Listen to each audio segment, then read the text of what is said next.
Hello friends. ഇന്ന് നമ്മൾ കാണാൻ പോകുന്നത് മൂൺ നൈറ്റ് എപ്പിസോഡ് 3 ആണ്. കഴിഞ്ഞ എപ്പിസോഡിൽ നമ്മൾ കണ്ടത് എന്താണെന്ന് വെച്ചാൽ മാർക്കിനെ ആദ്യമായിട്ട് കണ്ട സ്റ്റീവൻ അടുത്ത ദിവസം ഉറക്കം എഴുന്നേൽക്കുമ്പോൾ അതൊക്കെ വെറും ഒരു സ്വപ്നമാണെന്ന് വിചാരിക്കുന്നു. പക്ഷെ അവൻ ജോലി ചെയ്യുന്ന മ്യൂസിയത്തിൽ എത്തുമ്പോഴാണ് തലേദിവസം കണ്ട മാർക്കും അവിടെ നടന്ന ഫൈറ്റും ഒക്കെ സത്യമാണെന്ന് അവന് മനസ്സിലാവുന്നത്. പക്ഷെ ചില കാര്യങ്ങളൊക്കെ സ്റ്റീവന് മാത്രമേ കാണാൻ സാധിക്കൂ. മ്യൂസിയത്തിൽ സ്റ്റീവൻ കാരണം നാശനഷ്ടങ്ങൾ ഉണ്ടായെങ്കിലും അവന് മാനസികമായ എന്തോ പ്രശ്നമുണ്ടെന്ന് വിചാരിച്ച് തൽക്കാലം കേസൊന്നും എടുക്കാതെ അവനെ ജോലിയിൽ നിന്ന് പിരിച്ചുവിടുവാണ്. എന്നും സംസാരിക്കാറുള്ള ഹ്യൂമൻ സ്റ്റാച്ചുവിനോട് സംസാരിക്കുമ്പോഴാണ് സ്റ്റീവൻ ഒരു ഐഡിയ തോന്നുന്നത്. അവന്റെ ഫ്ളാറ്റിൽ നിന്ന് കിട്ടിയ ലോക്കറിന്റെ കീ ഉപയോഗിച്ച് ആ ലോക്കർ കണ്ടുപിടിച്ച് തുറന്ന് എന്താണ് ഇതിന്റെ ഒരു രഹസ്യമെന്ന് കണ്ടുപിടിക്കണം. അങ്ങനെ സ്റ്റീവൻ ലോക്കർ കണ്ടുപിടിച്ചു, അത് തുറന്ന് ഉള്ളിൽ കയറി. അവിടെ ചെന്നപ്പോൾ മാർക്കിനെ പറ്റി സ്റ്റീവന് കുറെ കൂടി കാര്യങ്ങൾ മനസ്സിലായി. മാർക്ക് എന്ന് പറയുന്ന സ്റ്റീവന്റെ മറ്റൊരു പേഴ്സണാലിറ്റി ആർമിയിൽ വർക്ക് ചെയ്തിരുന്ന ഒരാളായിരുന്നു. അവന്റെ ബാഗിൽ തോക്കും കുറെ കള്ളനോട്ടുകളും പാസ്പോർട്ടും ഒക്കെ ഉണ്ട്. പിന്നെ ആർതർ ഹാരോയും ടീമും ഒക്കെ അന്വേഷിച്ച് നടക്കുന്ന ആ ഗോൾഡൻ സ്കാരബും മാർക്കിന്റെ ബാഗിലുണ്ട്. അവിടുത്തെ റിഫ്ലക്ഷനിൽ കൂടെ മാർക്ക് സ്റ്റീവനോട് സംസാരിക്കാൻ തുടങ്ങി. ഖോൻഷു എന്ന് പറയുന്ന ഈജിപ്ഷ്യൻ ദൈവത്തിന്റെ ഒരു അവതാരമാണ് മാർക്ക്. ഖോൻഷുവും മാർക്കും തമ്മിൽ എന്തോ ഒരു ഡീൽ നടന്നിട്ടുണ്ട്. അതിന്റെ ഭാഗമായിട്ടാണ്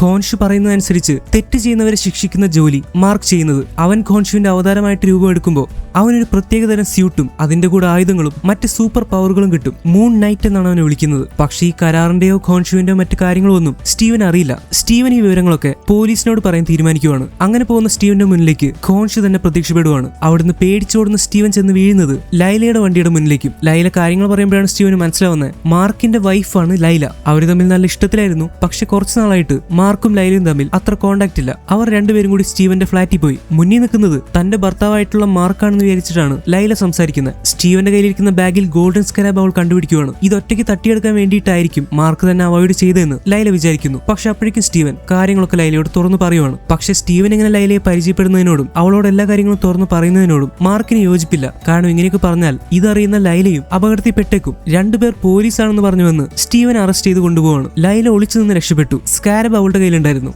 പോകുന്ന വഴിക്ക് പോലീസുകാര് പണ്ട് മാർക്ക് ചെയ്ത ഒരു കാര്യത്തെ പറ്റി പറയുന്നുണ്ട്. കുറെ ആർക്കിയോളജിസ്റ്റുകളെ നിരത്തി നിർത്തി വെടിവെച്ച് കൊന്ന കാര്യം. സ്റ്റീവന് മാർക്കിനോട് ദേഷ്യം തോന്നി. പിന്നീടാണ് മനസ്സിലാവുന്നത് ഈ വന്ന പോലീസുകാരെന്ന് പറയുന്നവര് ആർതർ ഹാരോയുടെ ആളുകളായിരുന്നു. മിസ്റ്റർ ഹാരോ സ്റ്റീവനോട് അമിത്തിന്റെ ജഡ്ജ്മെന്റിനെ പറ്റിയും അതിന്റെ ഗുണങ്ങളെ പറ്റിയും പറയാൻ തുടങ്ങി. ഖോൻഷു ഹാരോയെ കൊല്ലാൻ പറയുന്നുണ്ടെങ്കിലും സ്റ്റീവൻ അതൊന്നും കേൾക്കുന്നില്ല. ഖോൻഷുവിന്റെ മുൻപത്തെ ഒരു അവതാരമായിരുന്നു ആർതർ ഹാരോ. പിന്നീട് ഹാരോ അത് വേണ്ടെന്ന് വെക്കുകയും അമിത് എന്ന് പറയുന്ന ദൈവത്തിന്റെ ഒരു ആരാധകനായിട്ട് മാറുകയും ചെയ്യുവാണ്. മിസ്റ്റർ ഹാരോയും സംഘവും ഇപ്പൊ താമസിക്കുന്ന സ്ഥലത്ത് എല്ലാവരും നല്ല ആളുകളാണ്. കാരണം കുറ്റം ചെയ്തവരെയും കുറ്റം ചെയ്യാൻ സാധ്യതയുള്ളവരെയും ഒക്കെ അമിത്തിന്റെ മാന്ത്രിക ശക്തി ഉപയോഗിച്ച് ഹാരോ ഓൾറെഡി കൊന്നുകളഞ്ഞു. അമിത്തിന്റെയും ഖോൻഷുവിന്റെയും ജഡ്ജ്മെന്റ് രണ്ട് തരത്തിലാണ്. ഖോൻഷു കുറ്റം ചെയ്തവരെ കൊല്ലുന്നു, അമിത് കുറ്റം ചെയ്തവരെയും ഇനി ഭാവിയിൽ ചെയ്യാൻ സാധ്യതയുള്ളവരെയും കൊല്ലുന്നു. ഇതാണ് രണ്ടുപേരും തമ്മിലുള്ള പ്രശ്നങ്ങൾക്ക് കാരണം. അമിത്തിന്റെ ജഡ്ജ്മെന്റ് ആണ് ശരിയെന്നുള്ള രീതിയിൽ ഹാരോ സ്റ്റീവനോട് ഒരുപാട് നേരം കുറെ കാര്യങ്ങൾ പറഞ്ഞെങ്കിലും സ്റ്റീവൻ അതിനെ എതിർക്കുകയാണ് ചെയ്യുന്നത്. മിസ്റ്റർ ഹാരോയ്ക്ക് വേണ്ടത് സ്റ്റീവന്റെ അല്ലെങ്കിൽ മാർക്കിന്റെ കയ്യിലുള്ള ആ ഗോൾഡൻ സ്കാരബ് ആണ്. അമിത് എന്ന് പറയുന്ന ദേവതയെ എവിടെയോ അടച്ചു വെച്ചിരിക്കുകയാണ്. ഈ സ്കാരബ് അമിത്തിനെ അടച്ചു വെച്ചിരിക്കുന്ന സ്ഥലത്തേക്ക് വഴി കാട്ടുന്ന ഒരു സംഭവമാണ്, ഒരു കോമ്പസ് പോലെ. അത് കിട്ടിക്കഴിഞ്ഞാലാണ്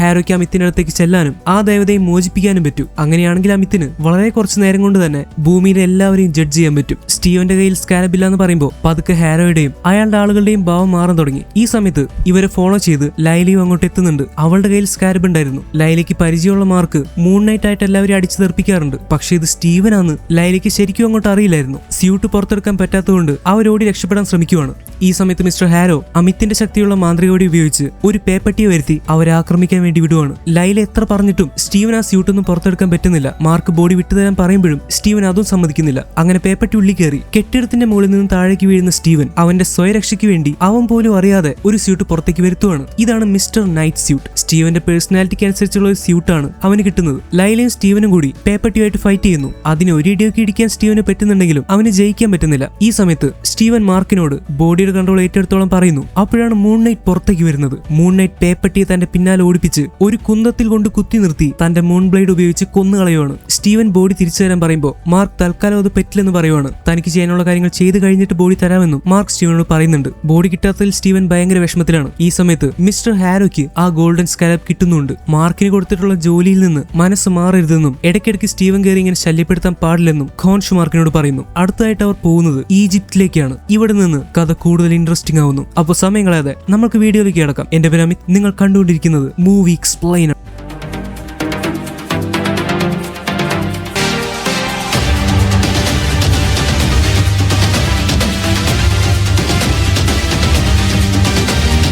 തുടക്കത്തിൽ തന്നെ കാണിക്കുന്നത് നമ്മളെ ലൈലയാണ്.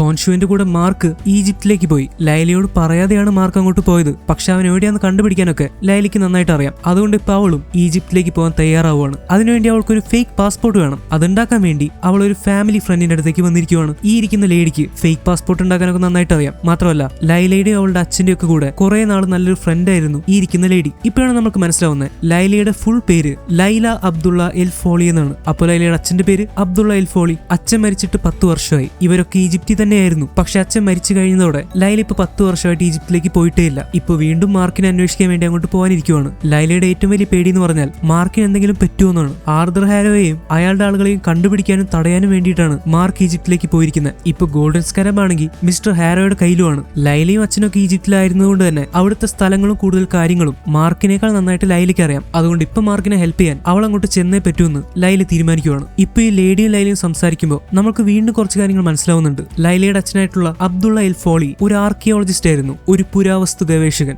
ഇങ്ങനെ ഈജിപ്തിലും മറ്റ് സ്ഥലങ്ങളിലും ഒക്കെ മണ്ണിന്റെ അടിയിലും ഗുഹയിലും ഒക്കെ ഒളിഞ്ഞു കിടക്കുന്ന ധാരാളം പുരാതനമായിട്ടുള്ള നിധികളും മറ്റ് അമൂല്യ വസ്തുക്കളും പ്രതിമകളും ശവക്കല്ലറുകളും ഒക്കെ കണ്ടുപിടിക്കുന്ന ഒരു ടീമായിരുന്നു ലൈലയുടെ അച്ഛനും അയാളുടെ ടീമും. അദ്ദേഹം ഇങ്ങനത്തെ മിഷൻസിന് പോകുമ്പോൾ ചെറുതായിരിക്കുന്ന ലൈലയും കൂടെ തന്നെ കൊണ്ടുപോകാറുണ്ട്. അങ്ങനെ അവളും ഇതൊക്കെ കണ്ടുപിടിച്ച് ഇതിൽ ഭയങ്കര ഇൻട്രസ്റ്റഡ് ആയി. പിന്നീട് അച്ഛനും മോളും കൂടി ഒരുമിച്ച് ഒരുപാട് മിഷൻസിന് പോയിട്ടുണ്ട്, ഒരുപാട് പുരാവസ്തുക്കൾ കണ്ടുപിടിക്കാറുണ്ട്. അങ്ങനെ പോയിക്കൊണ്ടിരിക്കുക ഒരിക്കലാണ് ലൈല മാർക്കിനെയൊക്കെ പരിചയപ്പെടുന്നത്. പിന്നീട് കുറച്ചുനാൾ കഴിഞ്ഞിട്ടാണ് ഒരു ദുരൂഹമായിട്ടുള്ള സാഹചര്യത്തിൽ ലൈലയുടെ അച്ഛനും ടീമും കൊല്ലപ്പെടുന്നത്. ആരാണ് അവരെ ഒരു ദയവുമില്ലാതെ വെടിവെച്ച് കൊന്നതെന്ന് ഇതുവരെ മനസ്സിലായിട്ടില്ല. ഇത്ര വർഷങ്ങൾ കഴിഞ്ഞിട്ടും അച്ഛൻ മരിച്ചതിന്റെ വിഷമം ഇപ്പോഴും ലൈലയ്ക്കും ആ ഇരിക്കുന്ന ലേഡിക്കും ഉണ്ട്. പിന്നെ അച്ഛൻ മരിച്ചു കഴിഞ്ഞ ലൈല എന്താ ചെയ്യുന്നതെന്ന് അറിയോ? അവൾക്ക് ഇപ്പൊ അങ്ങനെ കാര്യമായിട്ടൊരു ടീമൊന്നുമില്ല. ലൈല ഒരു തരത്തിൽ ഒരു കള്ളിയാണ്. അതെ, അവൾ പുരാവസ്തുക്കൾ മോഷ്ടിക്കും. പക്ഷെ ആക്ച്വലി അവളുടെ ലാഭത്തിന് വേണ്ടിയിട്ടല്ല മോഷ്ടിക്കുന്നത്. ഓൾറെഡി ആരെങ്കിലും ഒക്കെ മോഷ്ടിച്ചു കൊണ്ടുപോയിട്ടുള്ള പുരാവസ്തുക്കൾ അവര് ബ്ലാക്ക് മാർക്കറ്റ് വിൽക്കുന്ന സമയത്ത് ലൈല അത് പോയി മോഷ്ടിക്കും. എന്നിട്ട് അത് ശരിക്കും എവിടെയാണോ ഇരിക്കേണ്ടത് അല്ലെങ്കിൽ അതിന്റെ ശരിക്കുള്ള ഓണർ ആരാണോ അവർക്ക് കൊണ്ടുകൊടുക്കും. അങ്ങനെ കൊണ്ടുകൊടുക്കുന്നതിന്റെ ഭാഗമായിട്ട്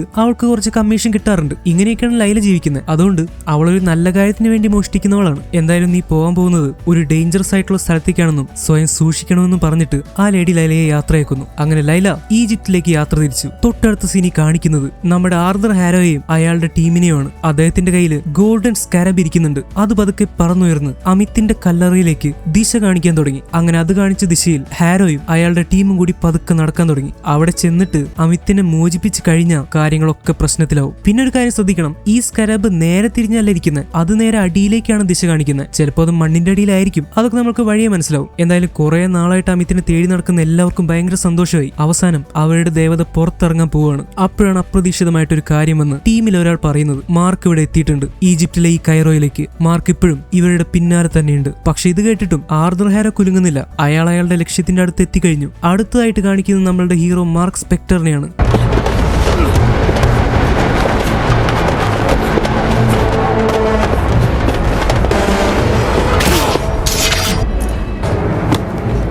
അവൻ ഈജിപ്തിലെ കൈറോയിൽ കുറെ വീടുകളുടെ മുകളിൽക്കൂടെ ഒരാളെ ഇങ്ങനെ ഓടിപ്പിച്ചുകൊണ്ടിരിക്കുവാണ്. കുറെ നേരം അങ്ങനെ ചേസ് ചെയ്ത് കഴിഞ്ഞ് അവസാനം അവൻ ഒരു സ്ഥലത്ത് എത്തി. അപ്പോഴാണ് ഞെട്ടിക്കുന്ന വേറൊരു കാര്യം കാണുന്നത്. അവൻ ഓടിപ്പിച്ചുകൊണ്ട് വന്നവനെ വേറെ 2-3 പേര് ചേർന്ന് കൊന്നുകളഞ്ഞു. അതായത് മാർക്കിന് അറിയേണ്ട എന്തോ ഒരു വിവരം അവർ കൊന്നുകളഞ്ഞവൻ അറിയാമായിരുന്നു. കൊന്നുകളഞ്ഞാൽ പിന്നെ ആ കാര്യം മാർക്ക് അറിയില്ലല്ലോ. നിങ്ങളൊക്കെ ആരാ? നീ അവനെ കൊന്നുകളഞ്ഞല്ലേ? എനിക്ക് എന്നോട് ഒരു കാര്യം ചോദിച്ചറിയാനുണ്ടായിരുന്നു. അതിനി നടക്കില്ല മച്ചാനെ. അവനെ ഞങ്ങൾ കൊന്നില്ലേ? ചത്തവനെ കൊണ്ട് നീ എന്ത് പറയിപ്പിക്കാനാ? അത് കുഴപ്പമില്ലടാ. ഇനി നിങ്ങൾ 3 പേര് ബാക്കിയുണ്ടല്ലോ, ഞാൻ നിങ്ങളെ കൊണ്ട് പറയിപ്പിച്ചോളാം. എടാ നീ ലേറ്റായി പോയി. നിന്നെ കൊണ്ട് ഇനി ഹാരോയെ കണ്ടുപിടിക്കാനൊന്നും പറ്റില്ല. ശരിക്കും അത്രയ്ക്ക് ധൈര്യം ഉണ്ടെങ്കിൽ എന്നെ തടഞ്ഞു നോക്കടാ. കുറച്ച് നാളായിട്ട് എന്റെ കൈക്ക് പണിയില്ലാതിരിക്കുക.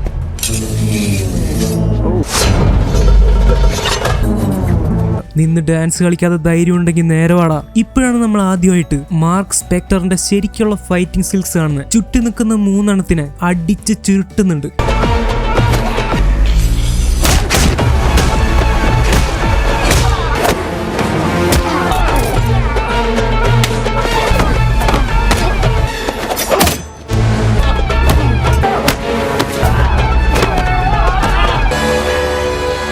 ഇതിലേറ്റവും പ്രായം കുറഞ്ഞ ഒരുത്തിനാണ് ഇടി വാങ്ങി കൂട്ടാതെ സമാധാനമില്ലാത്തത്. മാർക്ക് മാക്സിമം അവൻ അടിക്കാതിരിക്കാൻ ശ്രമിക്കുന്നുണ്ട്. പാവൻ ചെറിയ ചെക്കനല്ലേ എന്ന് വിചാരിച്ചിട്ട്. പക്ഷെ ആ ചെക്കനാണെങ്കിൽ വിട്ടുപോകുന്നില്ല. മാർക്കിന്റെ നേരെ മുഖത്തേക്ക് കത്തിയൊക്കെ എറിയുന്നുണ്ട്. പക്ഷെ ഈ ഫൈറ്റിനിടയ്ക്ക് എനിക്ക് ഏറ്റവും ഇഷ്ടപ്പെട്ട ഏറ്റവും സാറ്റിസ്ഫൈങ് ആയിട്ടുള്ള ഒരു സീനുണ്ട്. കൂട്ടത്തിലൊരുത്തൻ കത്തിയൊക്കെ നക്കി പട്ടി ഷോ കാണിക്കാൻ വന്നു. മാർക്ക് അവന്റെ മുഖത്തിനിട്ട് തന്നെ കൊടുത്തു ഒരു 3-4 എണ്ണം.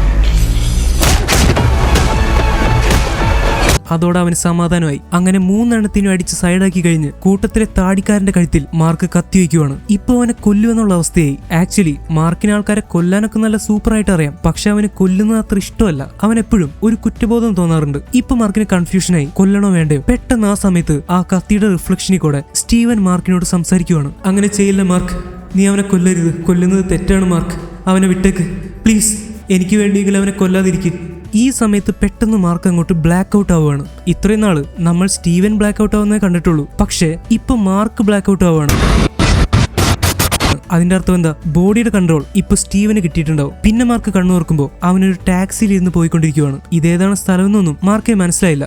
അതായത് ബോഡിയുടെ കൺട്രോൾ സ്റ്റീവന് കിട്ടിക്കഴിഞ്ഞപ്പോൾ അവൻ എങ്ങനെയെങ്കിലും അവിടുന്ന് എസ്കേപ്പ് ആയി കാണും, അല്ലെങ്കിൽ അത്രയും നേരം ഇടിച്ചുകൊണ്ടിരുന്നവരെ പൊക്കോളം പറഞ്ഞു വിട്ടിട്ടുണ്ടാവും. എന്നിട്ട് അവനൊരു ടാക്സി കയറി ഇരുന്നതായിരിക്കും. അതിന്റെ ഇടയ്ക്ക് എപ്പോഴെങ്കിലും ഉറങ്ങിപ്പോയപ്പോഴായിരിക്കാം മാർക്കിന് ബോഡിയുടെ കൺട്രോൾ തിരിച്ചു കിട്ടിയത്. കാർ ഓടിക്കുന്ന ആളോട് ചോദിക്കുമ്പോൾ അവർ എയർപോർട്ടിലേക്കാണ് പോയിക്കൊണ്ടിരിക്കുന്നതെന്ന് പറയുന്നു. അതായത് സ്റ്റീവൻ കയറി ഇരുന്നിട്ട് ടാക്സി എയർപോർട്ടിലേക്ക് വിടാനാണ് പറഞ്ഞിരിക്കുന്നത്. ചിലപ്പോൾ അവന് തിരിച്ച് ലണ്ടനിലേക്ക് പോകാനായിരിക്കും. സ്റ്റീവൻ എന്തായാലും ഒരു പേടിത്തൊണ്ടനാണല്ലോ, അവനിങ്ങനെ ഫൈറ്റ് ചെയ്യാനും കൊല്ലാനും ഇതിന്റെ പിന്നാലെ നടക്കാനും ഒന്നും ഒട്ടും ഇഷ്ടമല്ല. പക്ഷെ ആ സമയത്താണ് ഭാഗ്യത്തിന് മാർക്ക് പുറത്ത് 3 പേരെ കാണുന്നത്. നേരത്തെ ഇടിച്ച് പഞ്ഞിക്കിട്ട് വിട്ടില്ലേ, അവന്മാര് തന്നെ. കാറി വന്നുകൊണ്ടിരിക്കുന്ന മാർക്കിനെ അവർ കാണുന്നു. അവന്മാര് പേടിച്ചു പോയി. കുറച്ചു നേരത്തെയല്ലേ ഇവൻ ഞങ്ങളെ അടിച്ചു പഞ്ഞിക്കിട്ടത്, ഇപ്പൊ വീണ്ടും ടാക്സി പിടിച്ച് അടിക്കാൻ വേണ്ടി വന്നിരിക്കുവാണോ, ഇവൻ ഇനിയും മതിയായില്ലേ? ഇങ്ങനെയാണ് അവന്മാര് വിചാരിക്കുന്നത്. ഹേയ് ഓടരുത്, എനിക്ക് നിങ്ങളോട് ചില കാര്യങ്ങൾ ചോദിക്കാനുണ്ട്. എന്റെ പൊന്നു മച്ചാനെ, നേരത്തെയല്ലേ ഇടിച്ചത്, തനിക്ക് മതിയായില്ലേ? ഒന്ന് വിട്ടുപോടോ. ഈ വട്ടം നമുക്ക് പ്രശ്നമൊന്നുമില്ലാതെ പറഞ്ഞു തീർക്കാം. പക്ഷെ നേരത്തെ കിട്ടിയ ഇടിയുടെ വേദന ഇപ്പോഴും ബാക്കിയുള്ളതുകൊണ്ട് അവന്മാര് പേടിച്ചോടാൻ തുടങ്ങി. മാർക്കും പിന്നാലെ തന്നെ ഓടി. ടാക്സി ഓടിച്ചുകൊണ്ടിരുന്ന ആൾക്ക് പൈസ കിട്ടാത്തതുകൊണ്ട് അയാളും പൈസ തരാൻ പറഞ്ഞ് പിന്നാലെ ഓടി. പക്ഷെ ഇടയ്ക്കെപ്പോഴും വെച്ച് അയാൾ വിട്ടുപോയി. പാവത്തിന്റെ ടാക്സി കാശ് പോയി. ഈ സമയത്ത് മാർക്കാണെങ്കിൽ കിടിലൻ ചേസ്. അവന്മാരെ എത്ര ഓടിയിട്ടും രക്ഷപ്പെടാൻ പറ്റുന്നില്ല. നമ്മൾ നേരത്തെ കണ്ടതുപോലെ മാർക്ക് പട്ടാളത്തിലുണ്ടായിരുന്ന ഒരാളായിരുന്നു, ഒരു വാടക കൊലയാളിയായിരുന്നു, ഒരു മേഴ്സണറി. അപ്പൊ പിന്നെ അതിന്റെ ഗുണം കാണിക്കാതിരിക്കില്ലല്ലോ. അങ്ങനെ ഈജിപ്തിലെ തെരുവുകളിൽ കൂടെ മാർക്ക് അവരിട്ട് ഓടിക്കുവാണ്. ഇപ്പൊ വല്ല ഇന്ത്യൻ സിനിമയായിരുന്നെങ്കിൽ ഒരു 10 കിലോ ഓറഞ്ച് പഴമൊക്കെ ഓട്ടത്തിനിടയ്ക്ക് തട്ടിയിട്ട് നശിപ്പിച്ചാന്. അങ്ങനെ ഒരു ഇടവഴി വെച്ച് മാർക്കിന് ഒരുത്തനെ കിട്ടി. മാർക്ക് അവനെ ചുമരിനോട് ചേർത്ത് നിർത്തി നല്ല രീതിക്ക് കൊടുക്കാൻ തുടങ്ങി. സത്യം പറ, ഹാരോ ഇവിടെ എവിടെയുള്ളത്? അത് പറഞ്ഞാൽ ഞാൻ നിന്നെ വെറുതെ വിടാം. പറയാനല്ല പറഞ്ഞ, ഇനി എന്റെ സ്വഭാവം മാറ്റരുത്. മാർക്ക് വേണ്ട മാർക്ക്, നീ അവനൊന്നും ചെയ്യില്ലേ. നീ ആളുകളെ കൊല്ലുന്ന എനിക്ക് ഇഷ്ടമല്ലെന്ന് ഞാൻ പറഞ്ഞില്ലേ. അവനെ വെറുതെ വിട്ടേക്ക്. ഞാൻ പറയുന്ന പോലെ കേക്ക് മാർക്ക്, പാവത്തിന് വിട്ടേക്ക്. വീണ്ടും റിഫ്ലക്ഷനിൽ കൂടെ സ്റ്റീവന്റെ ശബ്ദം കേൾക്കുന്ന മാർക്ക് ഒരു നിമിഷം കൺഫ്യൂസ്ഡായി നിൽക്കുവാണ്. ആ സമയത്താണ് പെട്ടെന്ന് വേറൊരുത്തം വന്ന് മാർക്കിന്റെ തലയ്ക്കടിക്കുന്നത്. അവൻ ബോധം കെട്ട് താഴെ വീണു. പക്ഷെ പിന്നെ സംഭവിച്ച കാര്യങ്ങൾ കുറച്ച് സ്ട്രേഞ്ച് ആയിട്ടുള്ള കാര്യങ്ങളാണ്. മാർക്ക് വീണ്ടും ബ്ലാക്ക് ഔട്ടായി. പക്ഷെ തിരിച്ച് ബോധം വരുമ്പോൾ അവൻ ഏതോ കെട്ടിടത്തിന്റെ മുകളിലാണ് നിൽക്കുന്നത്. തൊട്ടു മുന്നേ ആർദർ ഹാരോയുടെ കാര്യം ചോദിച്ചുകൊണ്ടിരുന്നവന്റെ പള്ളക്ക് മാർക്കിന്റെ കൈ കൊണ്ട് അവൻ കത്തി കയറ്റി പിടിച്ചിരിക്കുവാണ്. അവൻ താഴെ മരിച്ചു വീഴുന്നു. മാർക്കിനെ തലക്കടിച്ചിട്ടവനെയും അവിടെ കൊന്നിട്ടിട്ടുണ്ട്. മാർക്കിന്റെ കയ്യിലിരിക്കുന്ന കത്തിയിൽ കട്ടച്ചോരയാണ് പറ്റിയിരിക്കുന്നത്. അതായത് ഇവർ രണ്ടുപേരെയും കൊന്നിരിക്കുന്നത് മാർക്കിന്റെ കൈ കൊണ്ട് തന്നെയാണ്. പക്ഷെ അവരെ കൊന്നതായിട്ട് മാർക്കിന് ഓർമ്മയില്ല. അവൻ ബ്ലാക്ക് ഔട്ടായ സമയത്താണ് ഇവരെ കൊന്നിരിക്കുന്നത്. സ്റ്റീവൻ, നീ ഇതെന്താ ചെയ്ത്? ഞാൻ ബ്ലാക്ക് ഔട്ടായ സമയത്ത് നീ അവരെ കൊന്നോ? അയ്യോ മാർക്ക്, നീ എന്താ പറയുന്നത്? ഞാൻ ആരെയും കൊല്ലാറില്ലെന്ന് നിനക്ക് അറിഞ്ഞൂടെ? ഞാനൊന്നും അല്ല കൊന്നത്. ഞാനും നീയോ അല്ലെങ്കിൽ പിന്നെ വേറെ ആര് കൊല്ലാനാ? കത്തിയിരിക്കുന്നത് എന്റെ കയ്യിൽ തന്നെയാണല്ലോ. മാർക്കും സ്റ്റീവനും ആകെ കൺഫ്യൂഷനായി. അവർ രണ്ടുപേരും അല്ലെങ്കിൽ പിന്നെ ആരായിരിക്കും ഇവരെ കൊന്നു കളഞ്ഞത്? നമുക്കും അറിയില്ല, അവർക്കും അറിയില്ല. ഇനി ഒരു പക്ഷേ മാർക്കും സ്റ്റീവനും അല്ലാതെ മറ്റൊരു പേഴ്സണാലിറ്റി ഇവരുടെ ഉള്ളിൽ തന്നെ ഉണ്ടായിരിക്കുമോ? പക്ഷെ അങ്ങനെ ഒരു സൂചനയും നമുക്കിതുവരെ കിട്ടിയിട്ടില്ലല്ലോ. പക്ഷെ ഇതൊക്കെ ആലോചിച്ച് നിൽക്കാൻ സമയമില്ല. ആ ചെറിയ കുരുന്നവിടെ ചാവാൻ റെഡിയായി കിടക്കുവാണ്. ആ പയ്യന് ശരിക്കും എഴുന്നേക്കാൻ പോലും പറ്റുന്നില്ല. അവനും നല്ല ഇടി കിട്ടിയിട്ടുണ്ട്. മാർക്കാണെങ്കിൽ ആ ചെറിയ പയ്യനെ ഇടിക്കില്ലായിരുന്നു. അപ്പൊ ആരായിരുന്നു അത്?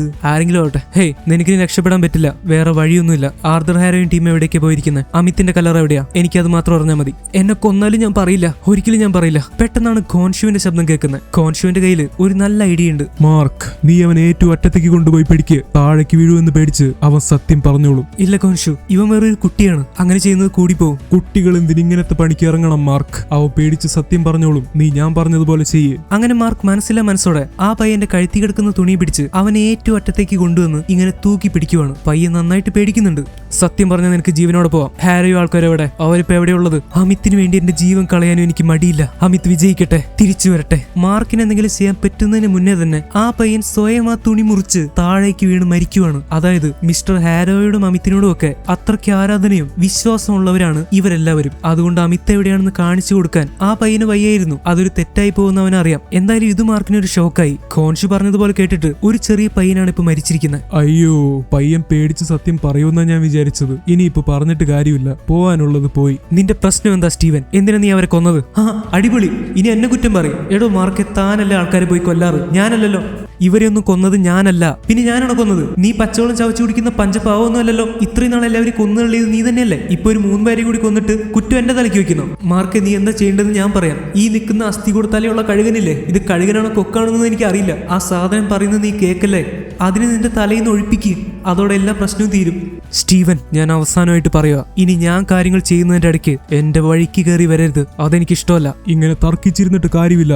ഈ വഴി അടഞ്ഞ സ്ഥിതിക്ക് നമ്മൾക്ക് മറ്റു വഴികൾ നോക്കേണ്ടി വരും. അല്ല, ഞാനൊരു കാര്യം ചോദിക്കട്ടെ. ഇപ്പൊ നിങ്ങൾ രണ്ടുപേരും അല്ലാതെ വേറെയും കുറെ ദൈവങ്ങളുണ്ടല്ലോ. അമിത്തിനെ പോയി തുറന്നു വിടുന്നത് അവരൊക്കെ നോക്കിക്കൊണ്ടിരിക്കുവാണോ? അവരെന്തോന്ന് ചെയ്യാത്തത്? ദൈവങ്ങളിപ്പോ മനുഷ്യരുടെ കാര്യങ്ങളിൽ ഇടപെടാറില്ല. കൂട്ടത്തിലൊരു ദൈവം അതിന് ശ്രമിച്ചാൽ അതും അവർക്ക് ഇഷ്ടപ്പെടില്ല. മനുഷ്യരുടെ ശ്രദ്ധ ദൈവങ്ങളിലേക്ക് വരാതിരിക്കാനാണ് അവർ നോക്കുന്നത്. ദൈവങ്ങൾക്കിടയിൽ നിയമങ്ങളുണ്ട്, അത് തെറ്റിക്കാൻ പാടില്ല. നിയമം തെറ്റിച്ചാൽ എന്ത് സംഭവിക്കും? കൂടിപ്പോയവരെന്ത് ചെയ്യാനാ? ശക്തരായ ദൈവങ്ങളെ ശരിക്കും ദേഷ്യം പിടിപ്പിച്ചാൽ അവരെന്നെ ഒരു കല്ലിൽ പിടിച്ചടയ്ക്കും. പിന്നെ എനിക്ക് പുറത്തു വരാൻ പറ്റില്ല. അമിത്തിനെയും അങ്ങനെ തന്നെയാണ് അടച്ചു വെച്ചിരിക്കുന്നത്, ഒരു കല്ലിന്റെ ഉള്ളിൽ കെട്ടിപ്പൂട്ടി വെച്ചതുപോലെ. അതിനുള്ള ശക്തി മറ്റു ദൈവങ്ങൾക്കുണ്ട്. കൊന്നുകളയത്തൊന്നുമില്ലല്ലോ, അപ്പൊ കുഴപ്പമുണ്ടാവില്ല.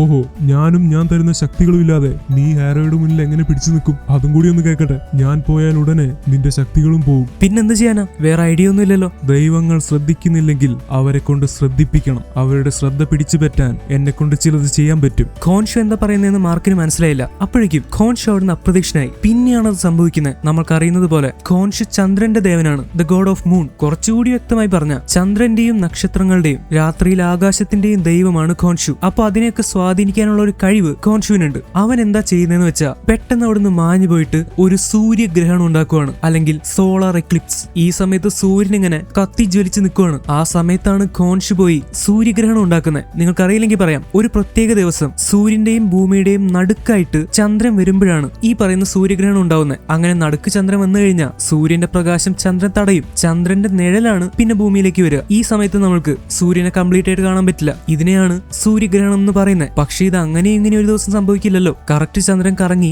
ആ ഒരു ദിവസം ഇങ്ങനെ നടുക്ക് വരുമ്പോഴാണ് ഇത് സംഭവിക്കുക. പക്ഷെ ഖോൻഷു ഇപ്പൊ ആകാശത്ത് സൂര്യനെ മറച്ചുകൊണ്ട് ഒരു സൂര്യഗ്രഹണം ഉണ്ടാക്കിയിരിക്കുകയാണ്. അങ്ങനെ പതുക്കെ ഭൂമിയിലെ പ്രകാശം മങ്ങാൻ തുടങ്ങി. ഈജിപ്തിൽ മുഴുവൻ നിഴലടിക്കുന്നു. ഇത് അമിത്തിന്റെ കല്ലറ തേടാൻ വേണ്ടി മരുഭൂമി കുഴിച്ചുകൊണ്ടിരിക്കുന്ന നമ്മുടെ ഹാരോയും ടീമും കാണുന്നുണ്ട്. ഹാരോയ്ക്ക് മനസ്സിലായി പെട്ടെന്ന് ഒരു സോളാർ എക്ലിപ്സ് ഉണ്ടാവണമെങ്കിൽ ഇത് ഖോൻഷുവിന്റെ പണി തന്നെ. പക്ഷെ ഖോൻഷു എത്രയൊക്കെ ശ്രമിച്ചാലും ഇനി തന്നെ തടയാൻ പറ്റില്ലെന്ന് അയാൾക്ക് നന്നായിട്ട് അറിയാം. അതുകൊണ്ട് അയാൾ എല്ലാവരോടും വീണ്ടും വീണ്ടും കുഴിക്കാൻ പറയുന്നു. ഭൂമിയുടെ അടിയിലാണ് അമിത്തിനെ തളച്ചു വെച്ചിരിക്കുന്നത്. ഇപ്പൊ നിങ്ങൾക്ക് ഒരു ഡൗട്ട് തോന്നും, എന്താണ് ഖോൻഷുവിന്റെ പ്ലാൻ? എന്തിനാ അവനിങ്ങനെ ചെയ്തത്? നമ്മൾ നേരത്തെ കണ്ടതുപോലെ ദൈവങ്ങളുടെ സാന്നിധ്യം മനുഷ്യരെ അറിയരുതെന്നാണ് അവരുടെ ആഗ്രഹം. അപ്പൊ ഇതുപോലെ പെട്ടെന്ന് എന്തെങ്കിലും മാറ്റം സംഭവിക്കുമ്പോൾ മനുഷ്യരുടെ ശ്രദ്ധ അതേക്ക് വരാൻ തുടങ്ങും. പതുക്കെ അതൊരു പക്ഷേ ഈജിപ്ഷ്യൻ ദൈവങ്ങളിലേക്കും വരാൻ തുടങ്ങും. അത് അവർക്ക് ഇഷ്ടമല്ല. അതുകൊണ്ട് അവർ കൃത്യമായിട്ട് ഒരു റൂൾ ഉണ്ടാക്കി വെച്ചിട്ടുണ്ട്. ഒരു ദൈവവും ഇങ്ങനെയൊന്നും ചെയ്യാൻ പാടില്ല. അതാണ് ഖോൻഷു ഇപ്പൊ തെറ്റിച്ചിരിക്കുന്നത്. അപ്പോൾ തീർച്ചയായിട്ടും ദൈവങ്ങളുടെ ഒരു മീറ്റിംഗ് വിളിച്ചു കൂട്ടും. അവിടേക്ക് ഖോൻഷുവിനെയും വിളിക്കും. എന്നിട്ട് എന്തുകൊണ്ട് ഇത് ചെയ്തു, എന്തിനു റൂൾ തെറ്റിച്ചു എന്നൊക്കെ ചോദിക്കും. ഇനി അത്രയും വലിയ കുറ്റമാണെങ്കിൽ അവർ ശിക്ഷിക്കുകയും ചെയ്യും. ഇങ്ങനെ ദൈവങ്ങൾ മീറ്റിംഗ് കൂടി ഖോൻഷുവിനെ വിളിക്കുന്ന സമയത്ത്